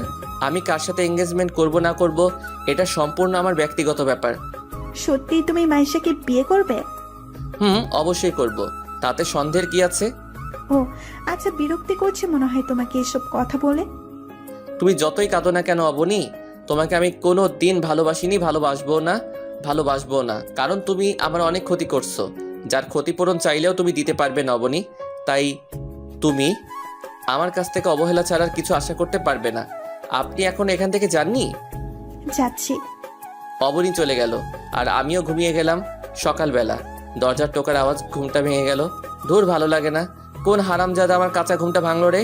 এই কে রে? আমি। ও তুমি? তারপর দরজাটা খুলে দিলাম। মাইশা ভিতরে ঢুকে বলল, তাড়াতাড়ি উঠো। এত সকাল সকাল কেন উঠবো? এত সকাল মানে? এখন কয়টা বাজে খেয়াল আছে? হবে 7টা-8টা। না মহারাজ, এখন 10টা বাজে। একটু পর আমাদের এঙ্গেজমেন্ট শুরু হবে। যাও তাড়াতাড়ি ফ্রেশ হয়ে আসো। ওকে, তুমি যাও, আমি আসতেছি। তাড়াতাড়ি উঠে গোসল করে বাহিরে এসে একটা নীল কালারের পাঞ্জাবি আর পায়জামা পরে নিচে নেমে আসলে আঙ্কেল বলল, তাই তুমি রেডি তো? আঙ্কেল। তাহলে এদিকে আসো, আর এই আন্টিটা মাইশাকে পাঠিয়ে দাও। ওকে আঙ্কেল, দেন। তারপর আঙ্কেলের হাত থেকে আংটিটা নিয়ে মাইশার ডান হাতের আঙ্গুলে পরিয়ে দিলাম। মাইশাও আমার হাতে আংটি পরিয়ে দিলে অনুষ্ঠানে থাকা সবাই খুশিতে হাততালি দেয়। কিন্তু সবাই হাসি খুশি হলেও একটা মানুষের খুব মন খারাপ, আর সে আর কেউ নয়, সে হলো অবনী।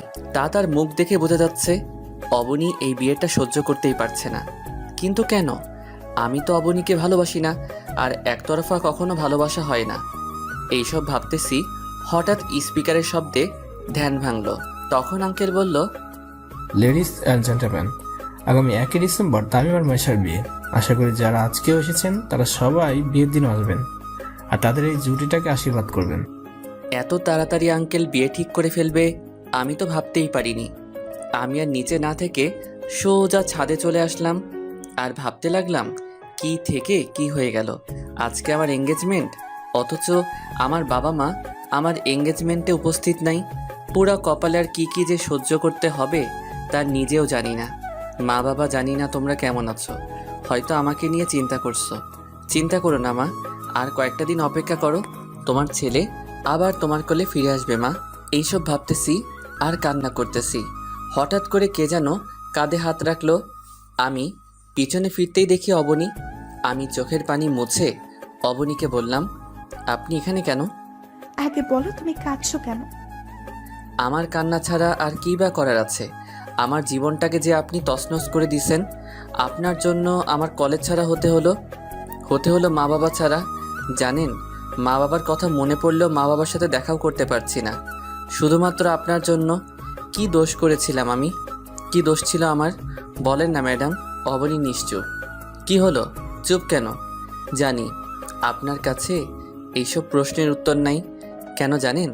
আপনি ভালোবাসার নামে ছেলেটার দুর্বলতার সুযোগ নিয়ে ছেলেটাকে নিয়ে শুধু খেলা করতে পারেন, এছাড়া আর কিছুই তো পারেন না। আর হ্যাঁ, আরেকটা কথা, এই বাড়িতে যতদিন আছেন ততদিন আর আমার চোখের সামনে আসবেন না। Mind it. আপদটা বিদায় হলো। এরপর ছাদ থেকে সোজা নিচে এসে গাড়ি বের করে সোজা একটা নদীর তীরে চলে গেলাম। কিছুক্ষণ প্রকৃতির ছোঁয়া অনুভব করে আবার বাসায় ফিরে আসলাম। বাসায় এসে রুমে চলে আসলাম। রুমে এসে দেখি মাইশা আমার রুমে শুয়ে আছে। মাইশাকে ঘুমন্ত অবস্থায় দেখতে একদম পরীর মতো লাগতেছে। তার গোলাপি ঠোঁটগুলো যেন আমায় তার কাছে টেনে নিচ্ছে। তবুও নিজেকে কন্ট্রোল করে মাইশার কপালে ভালোবাসার পরশ এঁকে দিয়ে সোজা ফ্রেশ হতে গেলাম। ফ্রেশ হয়ে বাহিরে এসে দেখি মাইশা বিছানায় বসা। আমি মাইশাকে দেখে বললাম, তুমি ঘুম যাওনি? তোমাকে বাইরে রেখে কিভাবে একা ঘুমাতে পারি বলো? এই তুমি ডিনার করছো? না, কেন? তোমার হাতে খাবো বলে এখনো না খেয়ে বসে আছি। আচ্ছা যাও, খাবার নিয়ে আসো, আমারও খুব খিদে পেয়েছে। আচ্ছা যাচ্ছি। মাইশা, আঙ্কেল কি ঘুমিয়ে গেছে নাকি? অনেকক্ষণ হয়েছে। আচ্ছা তুমি গিয়ে খাবার নিয়ে এসো। এরপর মাইশা রুম থেকে বাইরে চলে গেল। তারপর কিছুক্ষণ পর একটা প্লেটে কিছু খাবার নিয়ে ফিরে আসলো। তারপর আমার কাছে বসে বলল, যাও গিয়ে হাত ধুয়ে আসো। আমিও লক্ষ্মী ছেলের মতো হাত ধুয়ে আসলাম। এবার হা করো। আমি হা করলাম আর মাইশা আমায় খাইয়ে দিল। এরপর খাওয়া শেষের দিকে মাইশার আঙুলে একটা কামড় দিলাম। মাইশা তাড়াতাড়ি আমার মুখ থেকে আঙুলটা বের করে আঙুলে ফু দিতে লাগলো আর আমাকে বলল, এই তুমি আমাকে কামড় দিলে কেন? কই, আমি তো কামড় দিই নাই। এই দেখো তুমি কামড় দিছো। এরপর মাইশার আঙুলটা ধরে আঙুলের উপর ফু দিতে লাগলাম। হঠাৎ মাইশা হাতটা সরিয়ে নিয়ে প্লেটগুলো নিয়ে চলে গেল। এরপর আমি হাত ধুয়ে শুয়ে পড়লাম। একটু পর মাইশা এসে যখনই আমার পাশে শুবে ঠিক তখনই আমি বললাম, এই তুমি তোমার রুমে যাও, এখানে কি করছো? কেন যাব?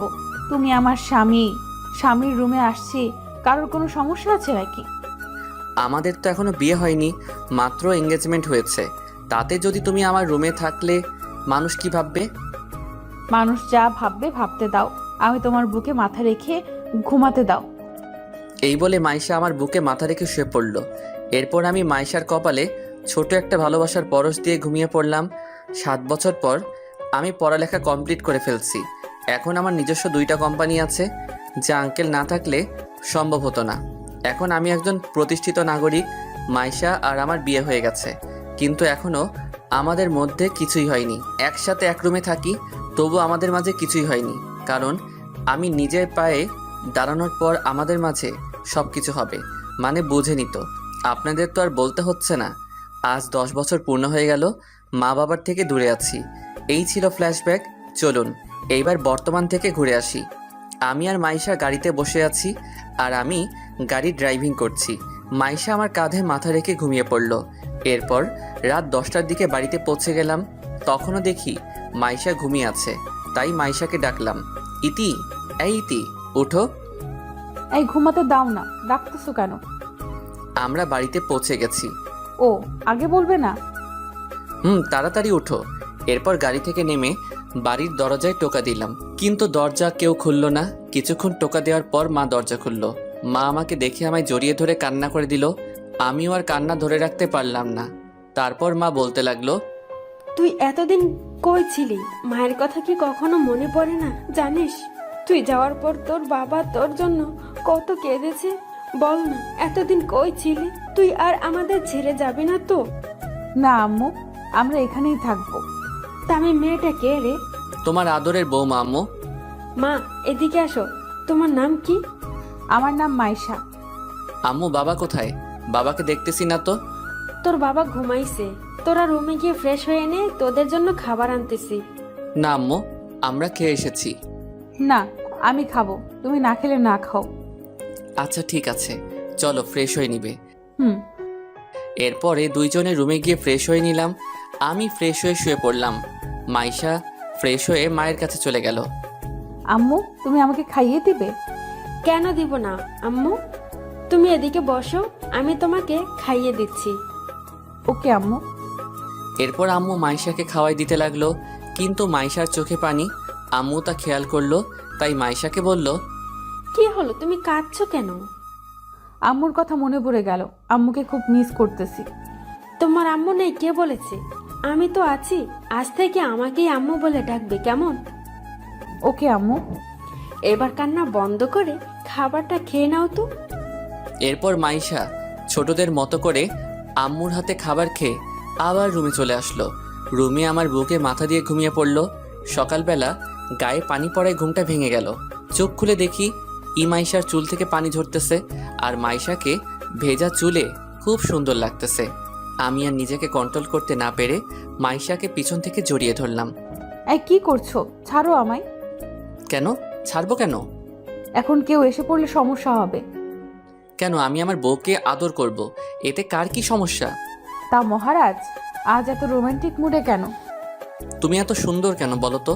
মন চায় সব সময় তোমাকে আদর করতে। আচ্ছা যাও, গিয়ে ফ্রেশ হয়ে আসো, আম্মু আমাদের জন্য অপেক্ষা করতেছে। কে তুমি? যাও, আমি আসতেছি। ওকে। এরপর ফ্রেশ হয়ে বাহিরে আসলাম। বাহিরে এসে দেখি সবাই চেয়ারে বসে আছে আর আমার জন্য অপেক্ষা করতেছে। আব্বু আমাকে দেখে জড়িয়ে ধরলো আর বলল, এতদিন কোথায় ছিলি বাবা? আমাদের কথা কি কোনো দিনও মনে পড়েনি? আজ 10 বছর হলো, তারপর আসলি। আর তো আমার কোনো নামই নেই, কেন আমরা তোর কেউ হয় না? বাবা, আমার তোমার কথা খুব মনে পড়তো, কিন্তু কি করব, তোমাদের সম্মান যা হানি হয়েছে তা তো ফিরিয়ে আনতে হবে। তুই আর কোথাও যাচ্ছিস না তো? না বাবা, আম্মু নাস্তা দাও, আমি একটু বাহির হব। এখন আবার কোথায় যাবি? ওইখান থেকে আসলে বলবো। আর তোমরা কাপড় চোপড় সবকিছু গুছিয়ে রাখিও। কেন কাপড় চোপড় গুছিয়ে রাখবো? আমি নতুন ফ্ল্যাট কিনছি, ওইখানে চলে যাব। আর আমি এখন কলেজে যাব, কারণ ওই কলেজের সভাপতি এখন আমি। আচ্ছা ঠিক আছে। এরপর নাস্তা করে সোজা কলেজে চলে আসলাম। কলেজে এসে দেখি কলেজে প্রোগ্রাম হচ্ছে। প্রোগ্রাম হবে নাই বা কেন, নতুন সভাপতিকে বরণ করতে হবে যে। এরপর আমি গাড়ি নিয়ে কলেজের মাঠে নামলাম। গাড়ি থেকে নামার সাথে সাথেই কলেজের স্টুডেন্টরা সবাই আমাকে ফুল নিয়ে বরণ করে নিচ্ছে। এরপর আমি স্টেজে গিয়ে বসে পড়লাম। এরপর প্রিন্সিপাল মাইকে অ্যানাউন্স করলেন, মাই ডিয়ার স্টুডেন্ট, আজকে আমাদের কলেজের নতুন সভাপতি তোমাদের সম্মুখে কিছু বলবেন। আমি সভাপতি মহোদয়কে অনুরোধ করব উনি যেন তার মূল্যবান বক্তব্য পেশ করেন। প্রিন্সিপালের অ্যানাউন্স শুনে সবাই হাততালি দিল। এরপর আমি স্টেজে গিয়ে মাইকে গিয়ে আমার বক্তব্য শুরু করলাম। আসসালামু আলাইকুম, সবাই কেমন আছেন? আমি এই কলেজেরও স্টুডেন্ট ছিলাম, কিন্তু এই কলেজে আমার স্থান হয়নি। শুধুমাত্র মিথ্যা অপবাদে আমাকে এই কলেজ থেকে টিসি দিয়েছিলেন। তখন সভাপতি ছিলেন মিস্টার চৌধুরী। সেদিন আমি ওনাকে চ্যালেঞ্জ করছিলাম, একদিন ওনার কলেজের সভাপতি আমি হব। আমি আমার চ্যালেঞ্জ রেখেছি। কিন্তু তোমরা সবাই স্টুডেন্ট, তোমাদেরকে একটা কথাই বলবো, জীবনে যত বাধাই আসুক না কেন, কোনো দিন পিছিয়ে যাবে না। শত বাধা বিপত্তি পেরিয়ে তোমাদেরকে এগিয়ে যেতে হবে। সবসময় একটা কথাই মনে রাখবে, জীবনে সাফল্য অর্জন করতে চাইলে অনেক বাধা বিপত্তি পার করতে হবে। তাহলে এই কথাই রইল, সবাই মন দিয়ে পড়াশোনা করবে। ধন্যবাদ। এরপর কলেজে থেকে বাহির হয়ে গাড়ি নিয়ে সোজা ফ্ল্যাট বাড়িটার দিকে গেলাম। ফ্ল্যাট বাড়িতে ঢোকা মাত্রই একটা ভিডিও মেসেজ আসলো। ভিডিও মেসেজটা দেখে তো আমার কলিজার পানি শুকিয়ে গেছে। ভিডিওটাতে দেখানো হচ্ছে মাইশাকে কারা যেন কিডন্যাপ করে একটা বাগান বাড়িতে বেঁধে রেখেছে। আর ভিডিওতে বলছে আমার সব কোম্পানি এবং আমার 700 কোটি টাকা তার নামে করে দিতে হবে। কিন্তু কে হতে পারে? কে আমার শত্রু হতে পারে? কে কে কে কে কে হতে পারে? মাইশাকে কিডন্যাপ করেছে, সে যেই হোক না কেন, যে আমার প্রাণকে কিডন্যাপ করছে তাকে তো আমি ছাড়বো না। সে যেই হোক না কেন, তাকে আমি প্রাণে মেরে ফেলবো। এরপর ওইখানে আর না থেকে বাসায় চলে আসলাম। বাসায় এসে দেখি বাসার সব কিছু ভাঙা আর বাবা মার নিথর মৃতদেহ মাটিতে পড়ে আছে। আমি দৌড়ে গিয়ে বাবা বলে কান্না করে দিলাম। হঠাৎ দেখি বাবা একটু রেসপন্স করতেছে। তামিম, তুই এসেছিস, কিন্তু তোর সাথে আমরা থাকতে পারলাম না। কিন্তু মাইশা তোর কলেজে সভাপতি কিডন্যাপ করেছে, মাকেও মারার চেষ্টা করছিস, কিন্তু তুই শুধু তোকে বলার জন্য হয়নি। আল্লাহ আমাকে বাঁচিয়ে রেখেছে। আমার সময় শেষ হয়ে যাচ্ছে। না বাবা, তোমাকে আমি কিছু হতে দিব না, তোমাকে এখনই হসপিটালে নিয়ে যাব। এরপর বাবাকে কোলে করে গাড়ির কাছে নিয়ে যেতেই বাবার প্রাণটা চলে গেল। বাবা, বাবা তোমাদের নামে শপথ করতেছি, তোমাদের খুনিকে আমি বাঁচতে দিব না। এরপর বাবা আর মায়ের দাফন কাফন সেরে বাসায় এসে আমার রুম থেকে 3.888 mm বুলেটের পিস্তলটা নিয়ে গাড়ি করে সোজা অবনীর বাসায় চলে গেলাম। বাসায় গিয়ে দেখে অবনী আর অবনীর মা ছাড়া কেউ নাই। আমি অবনীর মাথায় পিস্তল ঠেকিয়ে ওর বাবাকে কল করলাম। বাবা। মামুনি বল। কোথায় জিজ্ঞাসা করো। বাবা তুমি কোথায়? এই তো আমাদের বাগান বাড়িতে আছি। কেন বলতো? এমনি বলছিলাম। অবনী থেকে ফোনটা কেড়ে নিয়ে ভেঙে ফেললাম। এরপর অবনীকে আর অবনীর মাকে গুলি করে সোজা বাগান বাড়ি চলে আসলাম। এরপর বাগান বাড়ির সামনে গিয়ে দেখি চারিদিকে অবনীর বাবার লোকেরা পাহারা দিচ্ছে। তাই আমি বাগান বাড়ির পিছনে গিয়ে পিস্তলের সাইলেন্সার লাগিয়ে বাগান বাড়িতে লুকিয়ে লুকিয়ে ঢুকে পড়লাম। একটু এগিয়ে গিয়ে দেখি মাইশাকে চেয়ারে বাঁধানো অবস্থায় রয়েছে। আর মাইশাকে দেখে সামনে যেতেই অবনীর বাবার লোকেরা আমাকে মাথায় পিস্তল দিয়ে ঘিরে ফেলল। একটু পর অবনীর বাবা এসে আমাকে বলল, এই কাগজ আর এই ল্যাপটপ নে, তোর সব কিছু আমার নামে করে দে। আর তোর অ্যাকাউন্ট টাইপ করে পাসওয়ার্ড দিয়ে তোর সব টাকা আমার অ্যাকাউন্টে ট্রান্সফার করে দে, না হলে তুই তোর মাইশাকে বাঁচাতে পারবি না। মৃত্যুর মুখে দাঁড়িয়েও তোর ভয় করছে না? এইভাবে হাসতেছিস কেন? অস্ত্র দিয়ে লড়তে পারবি, কিন্তু অস্ত্র ছাড়া লড়ার সাহস তোর নাই। বয়েস, সবাই অস্ত্র ফেলে দাও। এবার খুশি তো? আমি তোদের সবাইকে 5 মিনিট সময় দিচ্ছি। 5 মিনিটের মধ্যে যদি তোরা সবাই মিলে আমাকে মারতে না পারিস তাহলে আমি তোদের মেরে ফেলবো। Let's start the fight. এরপর সবাই মিলে আমাকে মারতে লাগলো। আমার পুরো শরীর রক্তাক্ত হয়ে গেছে। এরপর আমি কিছুক্ষণ মরার অভিনয় করলাম। আমাকে এমন হতে দেখে অবনীর বাবার লোকেরা বলল, বস, হি ইজ ফিনিশ। এরপর আমি লাফ দিয়ে উঠে দাঁড়ালাম আর বললাম, time is finish, let's my times start now. বয়েস, কিল হিম। এরপর অবনীর বাবার লোকেরা আমাকে মারতে আসলে আমি আমার পা দিয়ে লোকটির গলায় একটা লাথি মারলাম। সাথে সাথে মাটিতে লুটিয়ে পড়ল। এরপর একে একে সবাইকে মেরে শুইয়ে দিয়ে অবনীর বাবার কাছে গিয়ে মাথায় পিস্তল থেকে বললাম, mister Chowdhury, you are finished. Tamim, না, তুমি এটা করতে পারো না। আমার মেয়ে আর আমার বউয়ের কি হবে? আমি ওদেরকে উপরে পাঠিয়ে দিয়েছি যাতে তোর একলা মনে না হয়। এরপর আমি যখনই গুলির স্ট্যাগারটা দাবাতে যাব ঠিক তখনই মাইশা এসে আমার হাত উপরে তুলে দিল, যার কারণে গুলিটা উপরে হাওয়ায় লাগলো। তামিম, তুমি কাকে খুন করতে যাচ্ছ? উনি আমার চাচা হয়।